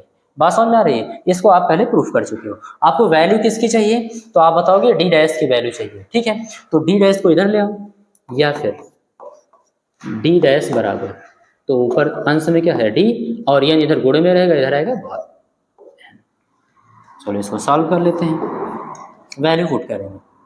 तो डी डैश बराबर, डी की वैल्यू बेटा 15, यह है क्या वास्तविक गहराई डी के बराबर, ठीक है 15 बटे एन, एन क्या है इसका अपवर्तनांक दिया है बेटा, कांच का अपवर्तनांक 1.5 है, वैल्यू पुट कर दो 1.5, ठीक है। यहाँ पर आप 0.0 कर सकते हो, अंश में भी एक अंक पहले दशमलव है और हर में भी दशमलव स्थान समान हो तो बिना दशमलव की संख्या को लिख सकते हैं, यानी 150 बटे 15। अब 15 से काटोगे 150 के, तो 15 धम्मा आएगा 150, यानी कि डी डैश की वैल्यू आपको मिल गई 10 सेंटीमीटर। ये अब अगर बेटा आपको पूरी डिस्टेंस दी हुई है 15 सेंटीमीटर और जितना विस्थापित हुआ है, यानी ऊपर से देखने पर जितना आभास हो रहा है जितनी गहराई पर डी डैश, तो यक्स तो अपने आप निकल जाएगा। अब आप बताओगे आभासी विस्थापन, आभासी विस्थापन, आभासी विस्थापन x बराबर, अब आप समझना बेटा, पूरी गहराई यहां से यहां तक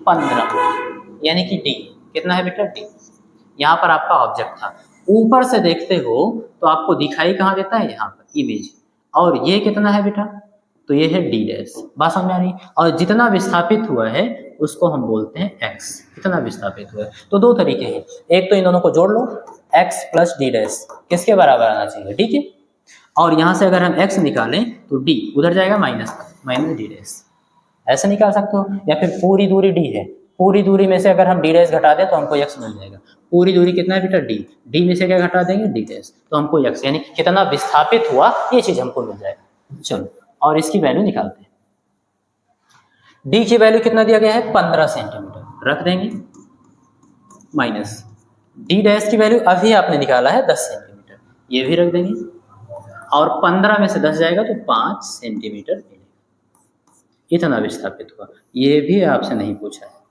आपसे पूछा है कि अगर रख दें तो उसी बिंदु से देखने पर पिन नेत्र से कितनी दूर दिखाई देगा, तो उसी बिंदु से देखेंगे, पिन यहाँ पर था अब यहाँ पर आ गया तो यहाँ पर दिखाई देगा, यानी नेत्र और पिन के बीच की दूरी h है, ये से निकालना है। तो बताएंगे नेत्र, अब नेत्र व पिन के बीच की दूरी h, कितना माना है आपने बेटा h बराबर कितना होगा, तो पूरी दूरी कितना है 50, पूरी दूरी कितना है 50, और 50 में से अगर हम x घटा दें, यानी जितना विस्थापित हो गया था उतना घटा दें तो हमको h मिल जाएगा, तो माइनस x। अब वैल्यू पुट कर दो बेटा, तो 50 माइनस x की वैल्यू 5, 50 में से 5 जाएगा बेटा तो आप बताओगे 45 सेंटीमीटर। तो अगर बीच में गुटका रख दोगे तो आपको 45 सेंटीमीटर दूरी पर दिखाई देगा। और पूछा जा रहा है हाँ, उत्तर गुटके की अवस्थिति पर निर्भर करता है, तो आप बताओगे नहीं, उत्तर समझा रहा हूं, गुटके की अवस्थिति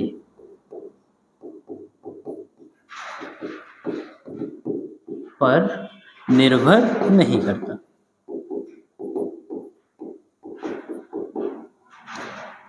यानी वो कहाँ स्थित है इस बात पर निर्भर नहीं करता है।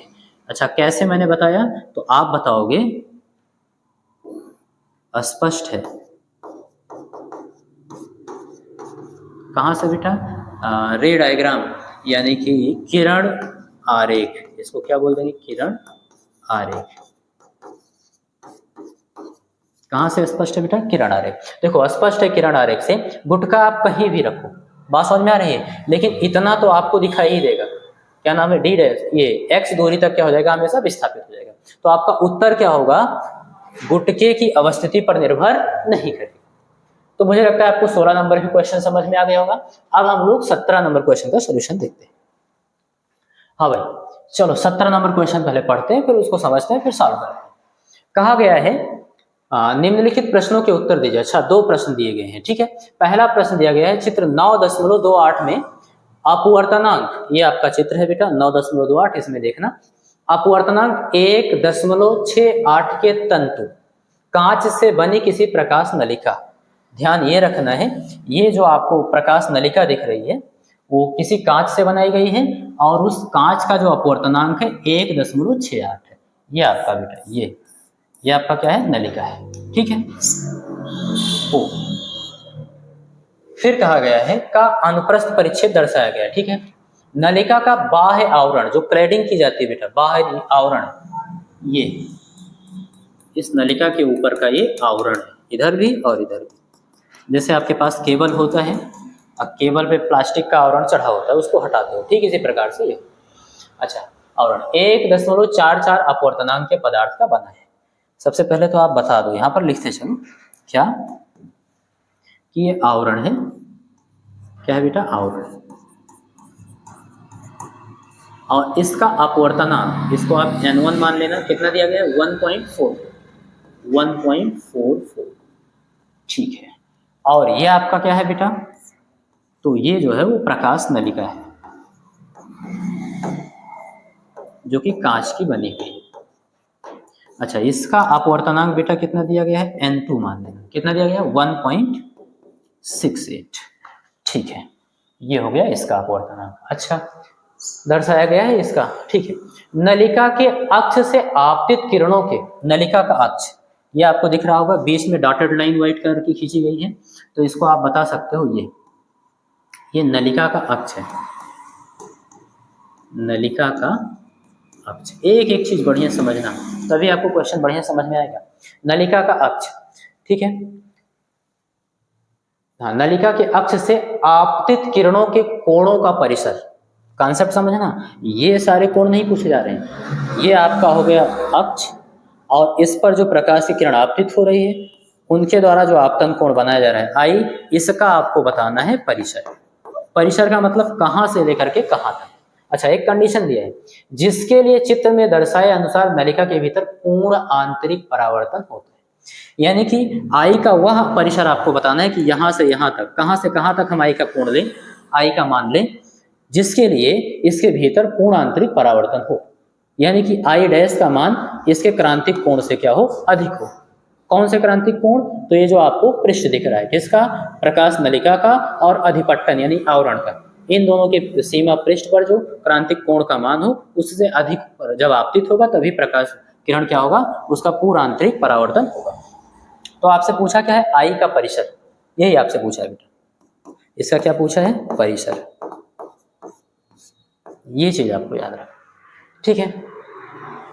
हाँ, पूर्ण आंतरिक परावर्तन को ज्ञात कीजिए। तो सबसे पहले हम ए को सॉल्व करना स्टार्ट करते हैं बेटा। सबसे पहली जरूरी बात है कि आप आई डैश का मान निकालिए कि कितना होना चाहिए पूर्ण आंतरिक परावर्तन के लिए। आई डैश है क्या, तो आप देख पा रहे हो कि ये आपतन कोण है, किस पर आपतन कोण है, तो एक अंतरापृष्ठ आपको दिया गया है, मैं आपको समझा दूं, चलो यहीं पर लिख दे रहा हूं, ये किसका अंतरापृष्ठ है, तो आप बताओगे ये प्रकाश नलिका यानी कांच, ऐसे लिख दे रहे, प्रकाश नलिका, और फिर क्या है, आवरण, सीमा पृष्ठ या अंतरापृष्ठ। हाँ, इसलिए लिख रहा हूं बेटा क्योंकि अलग अलग सीमा पृष्ठ के लिए अलग अलग क्रांतिक कोण होता है। जैसे कोई कांच है और वायु है, उसके लिए क्रांतिक कोण अलग होगा, कांच है और पानी है, उसके लिए क्रांतिक कोण, उसके अंतरापृष्ठ के लिए क्रांतिक कोण अलग होगा। तो यहाँ पर आपको प्रकाश नलिका दिया है और आवरण दिया है। अब उस पृष्ठ पर क्या होगा, प्रकाश की किरण आपतित होगी, चाहे इधर चाहे इधर। ये भी क्या होगा, ये वाला पृष्ठ, ये भी क्या होगा, सीमा पृष्ठ होगा, यानी इसके इस पार कांच की नलिका है और इस पृष्ठ के इस पार आवरण है। बात समझ में आई? तो इसको हम लोग सीमा पृष्ठ या फिर अंतरापृष्ठ बोलते हैं। तो ये हो गया। अब इसके लिए आपको क्या करना होगा, क्रांतिक कोण निकालिए पहले, तभी तो पता चलेगा आई डैश का मान कितना होना चाहिए। तो हम लोग यहाँ पर लिखेंगे लिखेंगे क्या, प्रकाश नलिका।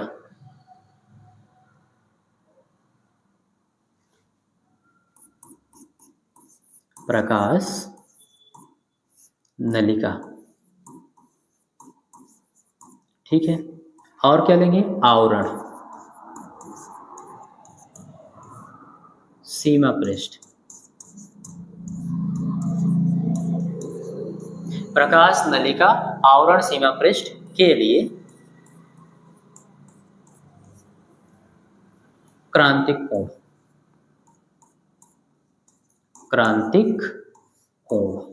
और उसको कुछ मान लो बेटा, आसानी होगी, लैंग्वेज नहीं लिखना पड़ेगा। आप मान लेना आईसी, कितना है बेटा, आईसी। तो इसी की हम लोग यहाँ पर गणना करने वाले हैं। चलो सबसे पहले आईसी की हम लोग गणना करेंगे कि कितना होगा।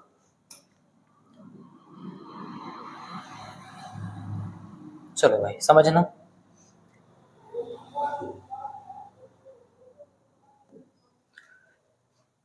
इसके लिए आपको क्या करना है, एक अपवर्तनांक और क्रांतिक कोण में संबंध होता है वो लगा दीजिए।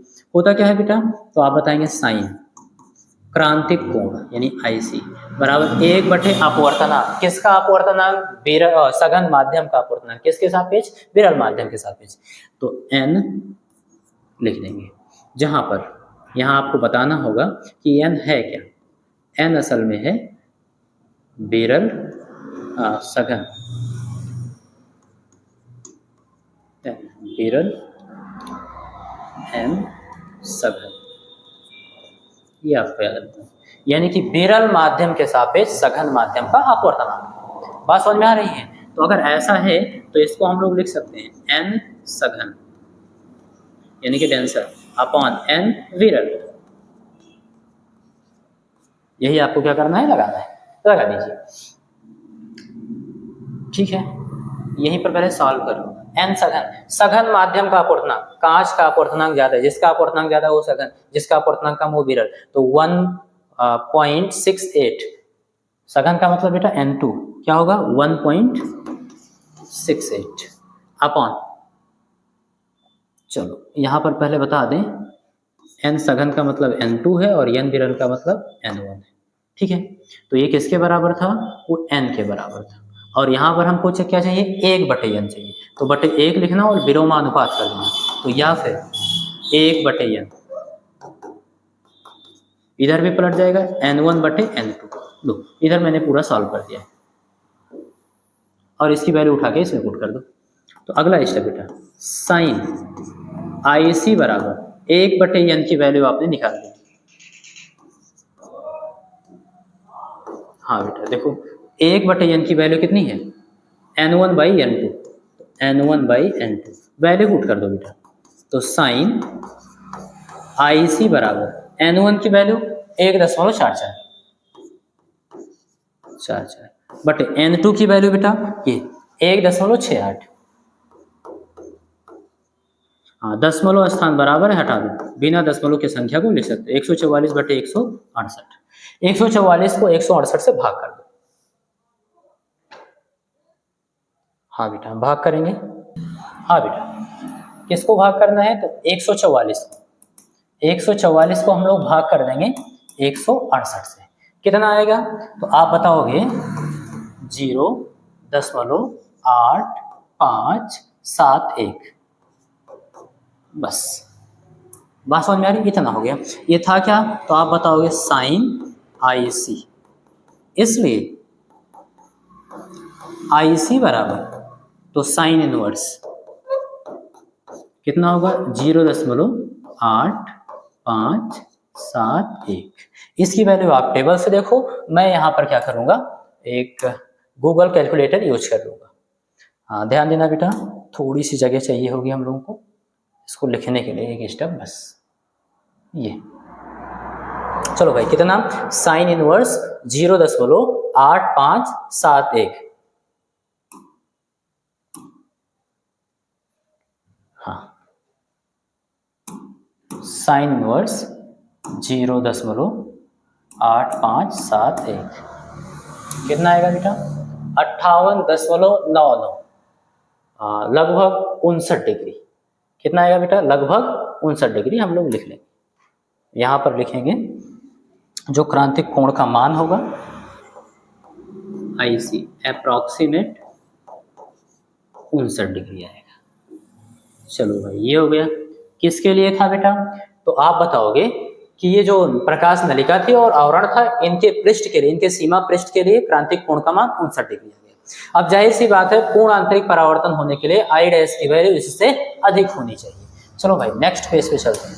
आप लिखोगे TIR के लिए, TIR टोटल इंटरनल रिफ्लेक्शन के लिए जो आपतन कोण I डैश है बेटा, क्या है? आपतन कोण I dash is greater then, हमेशा क्या होना चाहिए? क्रांतिक कोण से बड़ा होना चाहिए। आप पढ़ रखे हो, IC से बड़ा होना चाहिए। अब एक चीज और है, बट आप इस ट्रायंगल में देखो बेटा, त्रिभुज में, ये आपको एक त्रिभुज दिख रहा होगा और इस त्रिभुज में ये इस त्रिभुज में 90 डिग्री होगा। बात समझ में आ रही है? ओके, आने भी चाहिए। और अगर ये 90 डिग्री है, त्रिभुज के तीनों अंतःकोणों का योगफल 180 डिग्री होता है। तो अगर ये 90 डिग्री अकेले हो गया, इस कोण का मान 90 डिग्री, जाहिर सी बात है इन दोनों को जोड़कर 90 डिग्री होना चाहिए। तो I डैश प्लस R किसके बराबर होना चाहिए? 90 के बराबर। तो यहां पर लिखेंगे I dash but I dash plus R बराबर होना चाहिए 90 डिग्री, क्योंकि एक कोण अकेले 90 डिग्री है। हमको I डैश की वैल्यू चाहिए। I डैश यहाँ पर रोकना बेटा, बराबर 90 डिग्री, ये प्लस का और उधर जाएगा माइनस का, ये हो गया। I डैश की जगह पर ये वैल्यू आप पुट कर देंगे। तो आप लिख सकते हैं यहाँ पर क्या, एक चीज बेटा ध्यान से समझिएगा, तभी आपको क्वेश्चन का सलूशन समझ में आएगा। I डैश की जगह पर लिखेंगे 90 degree minus R is greater then IC। ठीक है, 90 दोनों पक्षों में घटा दो बेटा, 90 डिग्री क्या करो, दोनों पक्षों में घटा दो, तो यहाँ तो 0 हो जाएगा, यानी कि माइनस R बचेगा। Is greater then I dash IC और माइनस 90 डिग्री। आपने किया क्या? 90 डिग्री दोनों पक्षों में घटा दी। अब -1 से दोनों पक्षों में गुणा करा दो, क्योंकि आपको R की वैल्यू चाहिए, माइनस R की वैल्यू नहीं चाहिए। और जैसे ही -1 से दोनों पक्षों में गुणा कराओगे तो आपको मिल जाएगा R इज लेस देन, ये क्या होगा? अच्छा एक मिनट, वैल्यू रख दो। IC की तो वैल्यू आप जानते ही हो, इतना हो गया IC, अभी आपने निकाला है कहाँ पर बेटा? ये 59 डिग्री, वैल्यू पुट कर दो। IC की जगह पर क्या पुट किए बेटा? 59 डिग्री। ठीक है, और ये प्लस का 90 था, दोनों पक्षों में 90 घटाओगे तो यहाँ 0 बचेगा, यहाँ पर ये आएगा। इसको घटा लेते हैं। 59 में से हम लोग क्या करेंगे बेटा? 90 को घटा देंगे। घटाइए, तो 59 माइनस 90 माइनस 31 बचेगा। कितना बचेगा बेटा? तो आप बोलेंगे, हाँ एक स्टेप और चलिए, minus R is greater than minus 31 degree. Okay, -1 से दोनों पक्षों में गुणा कराएंगे, तो इसलिए R आपको मिल जाएगा, और लेस देन माइनस, यहाँ माइनस माइनस प्लस हो गया, यहाँ भी माइनस माइनस प्लस हो जाएगा। कितना आएगा बेटा? 31 डिग्री। यानी R का मान 31 डिग्री से हमेशा छोटा होना चाहिए, तभी पूर्ण आंतरिक परावर्तन होगा। अब आप समझ पा रहे होंगे, मैथ वाले तो समझ गए होंगे, लेकिन बायोलॉजी वाले ये इधर का था ग्रेटर देन का साइन, बात समझ आ रही है, फिर R लेस देन कैसे हो गया? तो एक बात बताओ मुझे, एक एग्जांपल ले रहा हूँ, उसी से आप समझ पाओगे। देखिए, जैसे कहीं पर लिखा है बेटा क्या, कि -3 जो है वो बड़ा है -4 से, बिल्कुल समझ में आ रहा है, माइनस वाली संख्या है, बात समझ में आ रही है, तो -4 से क्या होगी? ये ज्यादा होगी, भले ही छोटी है। ठीक है, लेकिन अगर हम -1 से दोनों पक्षों में गुणा कराएं तो माइनस माइनस क्या हो जाएगा? ये प्लस, फिर ये +3 हो जाएगा, और फिर ये माइनस माइनस प्लस हो जाएगा, और ये 4 हो जाएगा। क्या बेटा 3 4 से बड़ा है? तो आप कहोगे नहीं, बिल्कुल नहीं। फिर हमको क्या करना होता है? जब भी -1 से असमिका में गुणा कराते हो, असमिका के दोनों पक्षों में, तो हमको ये जो ग्रेटर देन लेस देन का सिंबल है, इसको चेंज करना होता है। पहले इधर की ओर था, अब हमको इधर की ओर करना होगा। वही चीज मैंने यहाँ पर किया है, -1 से दोनों पक्षों में गुणा कराए तो फिर सिंबल चेंज कर दिए। चलो, तो R का मान क्या होना चाहिए बेटा? 31 डिग्री से कम होना चाहिए। अच्छा, कौन से R की बात हो रही है? इसकी। ये क्या होना चाहिए? 31 डिग्री से कम होना चाहिए। अगर ये कम है, बात समझ में आ रही है, और यानी कि अगर 31 डिग्री हम ले लें तो कह सकते हैं R का ये मैक्सिमम वैल्यू, ध्यान से समझिएगा, अगर हम लगभग 31 डिग्री इसको ले लें तो ये क्या होगा? मैक्सिमम वैल्यू होगा R का। क्योंकि अगर इससे ज़्यादा किए, 31 डिग्री से ज़्यादा किए तो आई डैश का मान कम हो जाएगा। क्यों? क्योंकि त्रिभुज के तीनों अंतःकोणों का योगफल 180 डिग्री होता है, तो ये तो पहले से 90 डिग्री है, इसमें तो बदलने वाला नहीं है। अगर इन दोनों को जोड़कर, मान लीजिए क्या है बेटा, दो कोण दिए गए हैं आर प्लस आई डैश, इन दोनों को जोड़कर 90 डिग्री हो रहा है, और इसको अगर आप बढ़ा दिए बेटा, बात समझे, तो जाहिर सी बात है आई डैश का मान घट जाएगा। और आई डैश क्या है? आपतन कोण है, और आई डैश का मान 59 डिग्री से कम नहीं होना चाहिए। अगर क्रांतिक कोण से कम हो गया तो पूर्ण आंतरिक परावर्तन नहीं होगा। तो जाहिर सी बात है इसको हमको कम नहीं होने देना है। कितना? 59 डिग्री से इसको कम नहीं होने देना है। इसलिए आर का जो 31 डिग्री वैल्यू होगा बेटा, वही क्या है? मैक्सिमम वैल्यू है, उसको हम बढ़ा नहीं सकते। बात समझ में आ रही है? बस ये मैक्सिमम समझाने का एक कारण है। अभी हमको आई मैक्सिमम भी मिल जाएगा, उसका परिसर ज्ञात करना है ना कि अधिकतम कितना होगा, कहाँ से लेकर के कहाँ तक। ठीक है, तो यहाँ से स्टार्ट कर सकते हैं हम लोग 0 डिग्री से, और कहाँ तक जा सकते हैं बेटा? 90 डिग्री तक। इनके बीच में हम लोग परिसर देखते हैं कि कितने कोण तक पूर्ण आंतरिक परावर्तन होगा, यही आपको बताना है। चलो, मुझे लगता है आपको समझ में आ गया होगा आर को मैक्सिमम क्यों कहा जा रहा है, क्योंकि अब 31 डिग्री से ज्यादा ये नहीं हो सकता। 31 डिग्री से ज्यादा हुआ तो आई डैश कम हो जाएगा। किससे? क्रांतिक कोण से, क्योंकि आई डैश का मान आपने निकाल लिया है, कितना आया है? हाँ, आई डैश का मान क्रांतिक कोण से अधिक होना चाहिए, उसके कंडीशन में आपने आर निकाला है। तो यहां से ये बात समझ में आ रही है। अब आप इस पृष्ठ के लिए लगा दीजिए स्नेल का नियम। कौन से पृष्ठ के लिए बेटा? इस पृष्ठ के लिए। ध्यान रखना, यहाँ पर ये क्या है? कांच, और यहाँ पर बाहर क्या है बेटा? वायु। तो आप कांच और वायु के पृष्ठ पर क्या कर रहे हो? स्नेल का नियम लगा रहे हो। ये बात आप ध्यान रखना। तो लिखेंगे स्नेल के नियम से ना, बाई स्नेल्स लॉ। हाँ बेटा, किसके लिए? तो बताएंगे कांच, वायु। अच्छा, वायु से कांच में जा रहे हैं,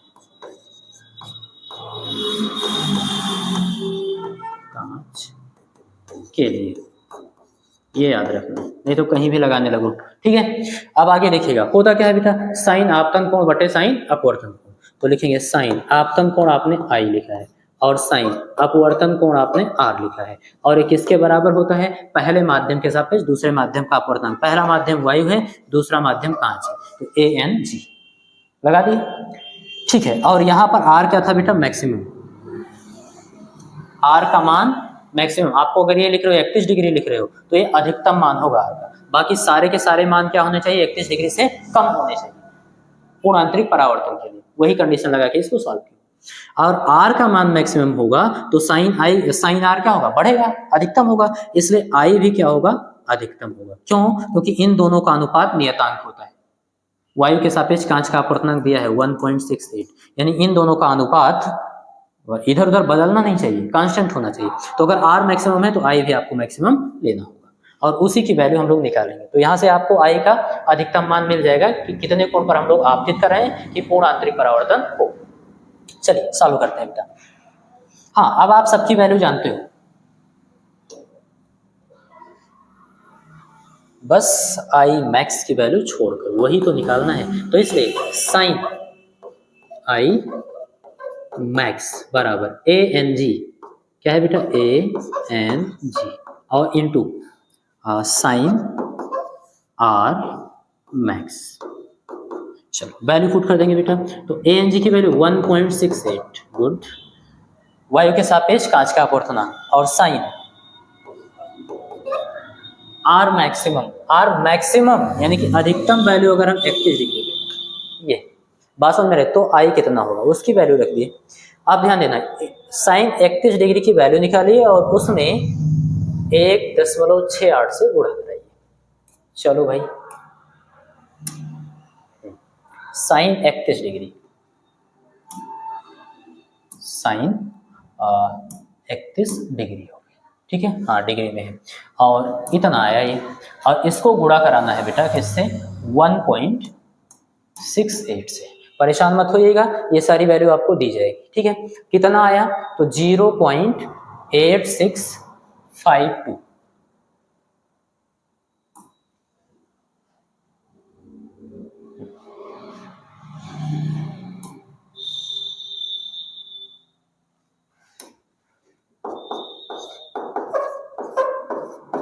ये इतना आ गया। ये क्या था, साइन आई मैक्स। अब अगर आपतन कोण का अधिकतम मान यानी आई मैक्सिमम आप ज्ञात करना चाहते हो तो लिखोगे या फिर आई मैक्स। इसकी मैक्सिमम वैल्यू कितनी होगी, साइन, दोनों पक्षों में साइन इनवर्स लोगे तो इधर तो साइन हट जाएगा, इधर साइन इनवर्स आ जाएगा। क्या आएगा बेटा, साइन इनवर्स 0.8652, 0.8652 इतना आएगा। इसकी वैल्यू आप निकाल लो बेटा, देखते हैं कितना आएगा। Sine inverse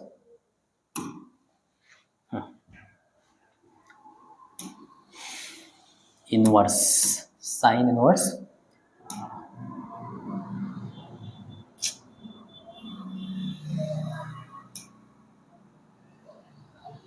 0.8652।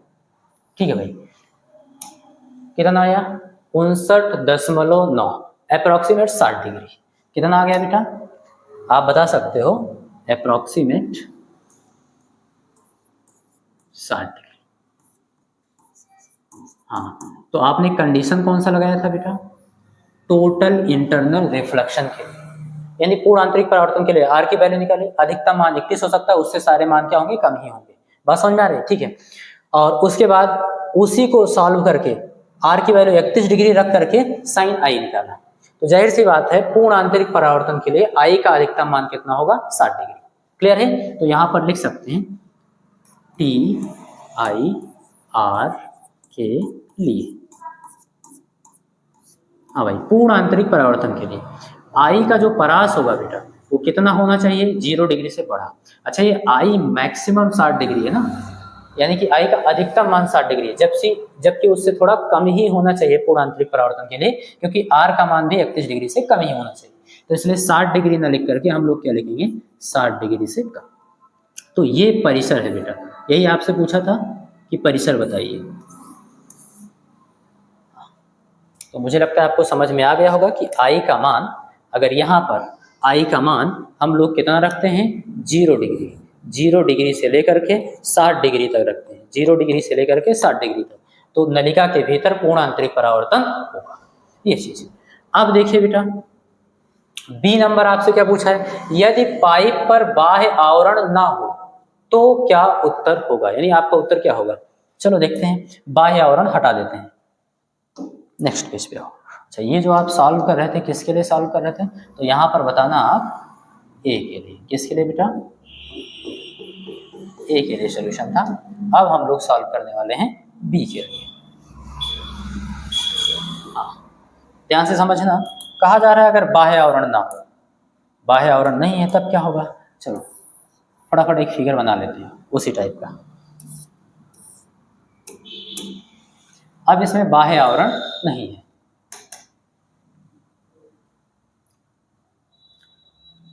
वन मिनट, ये केवल नलिका है इस तरीके से, प्रकाश नलिका, नलिका बची। बात समझ में आ रही है। बाहरी आवरण जो था ऐसे आपको दिखाया गया था, वहां पर ऐसे था, ये वाला हटा दिया गया, कोई अधिपट्टन नहीं है। तो अगर बाहर कुछ नहीं है तो इसका मतलब बाहर वायु है। क्या है बेटा, बाहर वायु, ठीक है। और अंदर क्या है, ये आपका कांच, ये क्या है आपका बताओगे, कांच, यानी कि प्रकाश नलिका है, प्रकाश नलिका। बात समझ में आ रही है। अच्छा, इसका अपवर्तनांक N2 आपको दिया था 1.68, ठीक है। और वायु का अपवर्तनांक N1 तो आप पहले से जानते हो, 1 होता है, अप्रोक्सीमेट 1 होता है, लेकिन हम लोग 1 मानते हैं। यहां तक की बात समझ में आ गई। अगर हम इसके अक्ष की बात करें, ध्यान से समझिएगा, इसके अक्ष की बात करें तो ये होगा,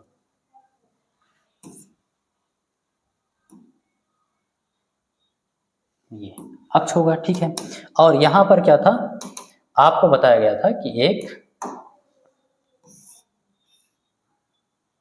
एक कोई प्रकाश की किरण है जो इसके अक्ष पर ऐसे आपतित होगी,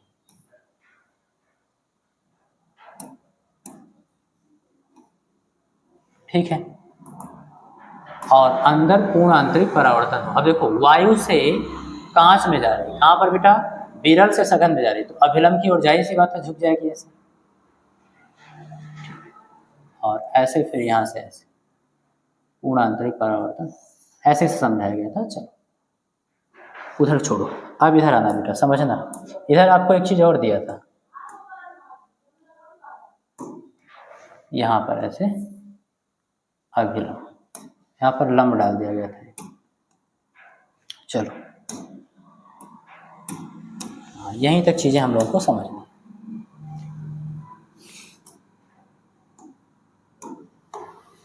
ये प्रकाश किरण है, यहाँ पर आपतन कोण आई थी, और ये क्या था बेटा, आर। किस कलर से दिखेगा आपको, ब्लैक कर देते हैं। हाँ भाई, ये आर था और ये आई डैश था, ये तो हमको पता है 90 डिग्री था। बात समझ में आ रही है। तो ये इसका वैल्यू आपको बताना है, इसका आपको इस समय परिसर बताना है। इसका क्या बताना है बेटा, परिसर। और ये पूछा गया है कि क्या, हाँ ठीक से पढ़ लेते हैं एक बार।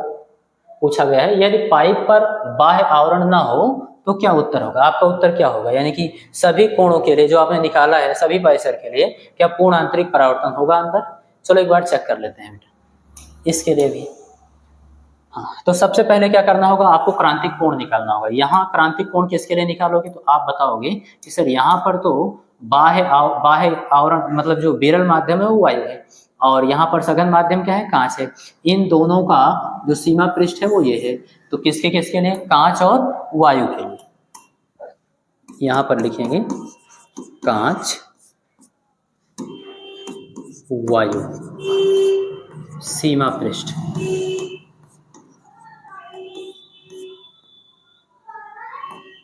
के लिए क्रांतिक कोण, के लिए क्रांतिक कोण। वहां पर क्रांतिक कोण आपने आई माना, आई सी माना था, यहाँ पर बेटा कुछ आई डैश सी मान लेना। इसका कैलकुलेशन सबसे पहले यही करो आप, इस आई डैश का मान क्रांतिक कोण से अधिक होना चाहिए, तभी तो पूर्ण आंतरिक परावर्तन होगा। ये चीज हम लोग समझते हैं। तो आई डैश की वैल्यू निकालने के लिए वही फार्मूला लगाएंगे, क्या, साइन आई डैश सी यानी क्रांतिक कोण बराबर 1/, अपवर्तनांक, किसका अपवर्तनांक बेटा, सघन माध्यम का अपवर्तनांक, किसके सापेक्ष, वायु के सापेक्ष, विरल माध्यम के सापेक्ष। तो यहाँ पर यन लिखेंगे। अच्छा यन है क्या, तो एन आप बताओगे कि विरल माध्यम के सापेक्ष सघन माध्यम का अपवर्तनांक, यानी एन जो है विरल माध्यम क्या है, वायु, वायु के सापेक्ष सघन माध्यम कांच का अपवर्तनांक। इसका मतलब होता है n g upon n a. Good, n g वायु के सापेक्ष कांच का अपवर्तनांक ही तो N2 दिया है डायरेक्ट। समझिए क्यों, क्योंकि आप सब जानते हो बेटा, जब किसी का डायरेक्ट अपवर्तनांक दिया जाए तो निरपेक्ष अपवर्तनांक होता है, जिसका मतलब वायु के सापेक्ष या निर्वात के सापेक्ष अपवर्तनांक दिया गया। तो ये कांच का जो डायरेक्ट आपको अपवर्तनांक दे दिया गया था कि N2 1.68 है, इसका मतलब ये वायु के सापेक्ष ही दिया गया था। बात समझ में आ रही है। चलो तो यहाँ पर मैंने लिख दिया डायरेक्ट क्या, कि जो अपवर्तनांक होगा वायु के सापेक्ष कांच का अपवर्तनांक N2 है, और वो किसके बराबर है, 1.68 के बराबर। तो n की वैल्यू यहाँ पर पुट कर देना बेटा, होगा क्या, तो आप बताओगे साइन आई डैश सी बराबर 1/1.68। चलो हम लोग एक काम करेंगे, दशमलव लगाएंगे, डबल जीरो बढ़ा देंगे, बिना दशमलव की संख्या लिख सकते हैं, 100/168 आएगा। क्या आएगा बेटा, साइन आई डैश सी बराबर 100/168। 100 को 168 से भाग कर देना, देखते हैं क्या मिलेगा। हाँ बेटा 100 को हम लोग भाग करेंगे किससे, 168 से, कितना आया, तो आप लिखेंगे साइन आई डैश सी बराबर है ना, 100 को 168 से भाग करेंगे बेटा 0.5952 इतना आएगा। ओके, अगर हमको आई डैश सी की वैल्यू चाहिए, किसकी वैल्यू बेटा, आई डैश सी, तो दोनों पक्षों में साइन इनवर्स लेंगे, यहाँ तो साइन से साइन इनवर्स हट जाएगा, और यहाँ पर साइन इनवर्स क्या बचेगा, 0.5952 यह है। साइन इनवर्स 0.5952 की वैल्यू हम लोग कैलकुलेटर से या फिर टेबल से देख लेंगे।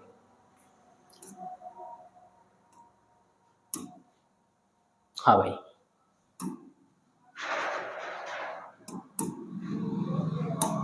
0.595। ठीक है भाई, तो साइन इनवर्स इसकी वैल्यू 36.5 यानी कि 36.5 डिग्री आएगा। चलो देखते हैं बेटा क्या लिखेंगे यहाँ पर, क्रांतिक कोण का मान 36.5 डिग्री आई डैश। वही प्रोसेस करते चल रहे हैं बेटा जो हम लोग पहले वाले में किए थे। अब देखो भाई, कांच और वायु के सीमा पृष्ठ के लिए क्रांतिक कोण का मान 36.5 डिग्री है, और आप सब पढ़ चुके हो पूर्ण आंतरिक परावर्तन होने के लिए आपतन कोण का मान क्रांतिक कोण से अधिक होना आवश्यक है। तो यहां पर आप लिखोगे, इसलिए PIR के लिए टोटल इंटरनल रिफ्लेक्शन के लिए आई डैश जो आपको दिया है इज ग्रेटर देन, इस समय किसके होना चाहिए, आई डैश सी, यानी क्रांतिक कोण के मान से अधिक होना चाहिए। ठीक है, अब वही चीज बेटा फिर से, आप ट्रायंगल आपको दिख रहा होगा, ये एक समकोण त्रिभुज है, इसकी वैल्यू कितना है 90 डिग्री। तो अगर एक कोण 90 डिग्री है तो जो दो कोण बचा है उसका योगफल 90 डिग्री होना चाहिए, क्योंकि पूरे अंतः कोण का योग जो होता है बेटा वो 180 डिग्री होता है। तो आई डैश और आर का योगफल कितना होना चाहिए, क्योंकि आई डैश प्लस आर कितना होना चाहिए 190 डिग्री। हाँ, इन दोनों का योगफल कितना होना चाहिए 90 डिग्री, क्योंकि 90 डिग्री ये अकेले है, कुल जोड़ेंगे तो 180 डिग्री हो जाएगा। हमको आई डैश की वैल्यू चाहिए यहाँ पर, तो आई डैश रोक लेंगे, आर उधर जाएगा तो 90 डिग्री माइनस आर, यहाँ पर वैल्यू पुट कर देंगे बेटा। तो आई डैश की जगह लिखेंगे 90 डिग्री माइनस आर, और ये ग्रेटर देन होगा I dash C. I dash C की वैल्यू कितना बेटा 36.5 डिग्री, 36.5 डिग्री। ठीक है, 90 दोनों पक्षों में क्या करो घटा दो, घटाएंगे तो माइनस आर यहाँ बचेगा, और इसमें से 36.5 डिग्री माइनस 90 डिग्री ये बचेगा। 36.5 डिग्री में से 90 आप घटा दो, चलो घटाते हैं।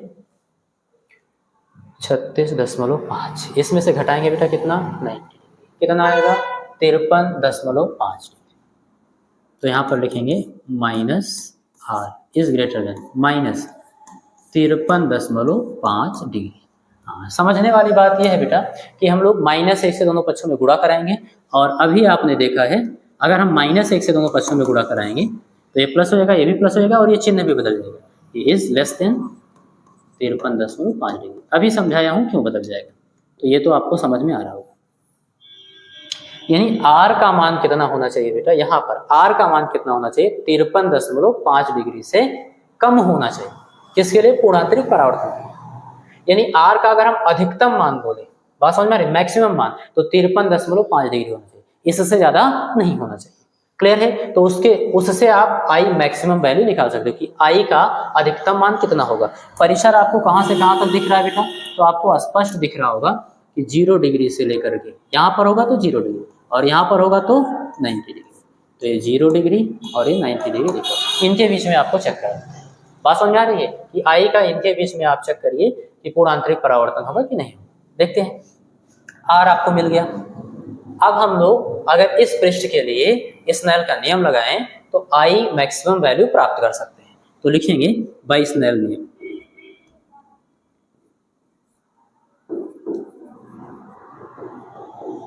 तो स्नेल के नियम से साइन आपतन कोण आई बटे साइन अपवर्तन कोण आर, और इसको अगर हम लोग मैक्सिमम लें, क्योंकि वही वैल्यू आपके पास आई है, उससे कम तो बहुत सारे होंगे। बात समझ में आ रही है, किसको लोगे, तो आई मैक्सिमम, तो यहाँ पर आर मैक्सिमम लेंगे तो आई भी क्या हो जाएगा मैक्सिमम,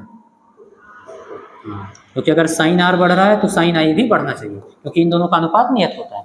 होगा क्या, पहले माध्यम के सापेक्ष दूसरे माध्यम का अपवर्तन। पहला माध्यम क्या है ईयर, दूसरा माध्यम क्या है ग्लास, यानी ANG। ठीक है भाई, और साइन आई मैक्स कितना होना चाहिए ANG की वैल्यू, चलो अभी इतना ही लिख दो, ANG into sine r max. चलो नेक्स्ट पेज पे चलते हैं बेटा, और ANG और साइन आर मैक्स की वैल्यू पुट करते हैं। तो लिखेंगे साइन आई मैक्स,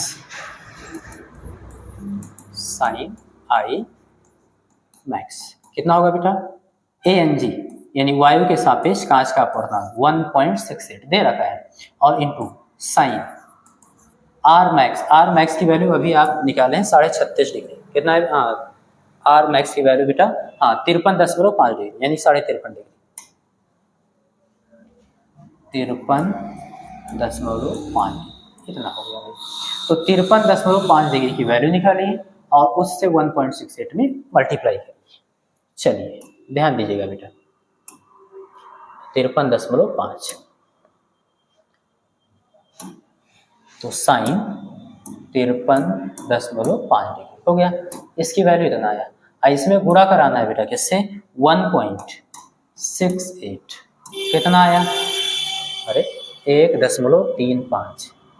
हाँ ध्यान देना बेटा, यहाँ पर आएगा 1.35, क्या है बेटा? साइन आई मैक्स, इतना है।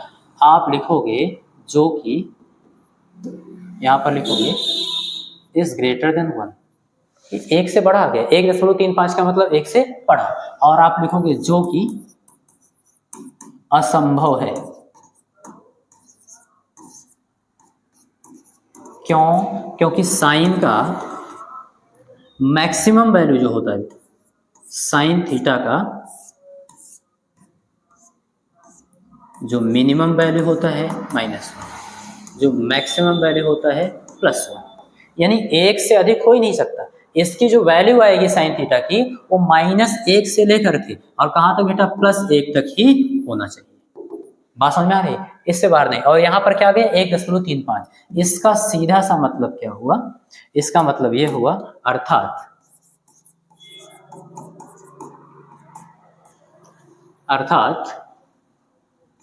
0 डिग्री से, कहाँ से बेटा? 0 डिग्री से 90 डिग्री तक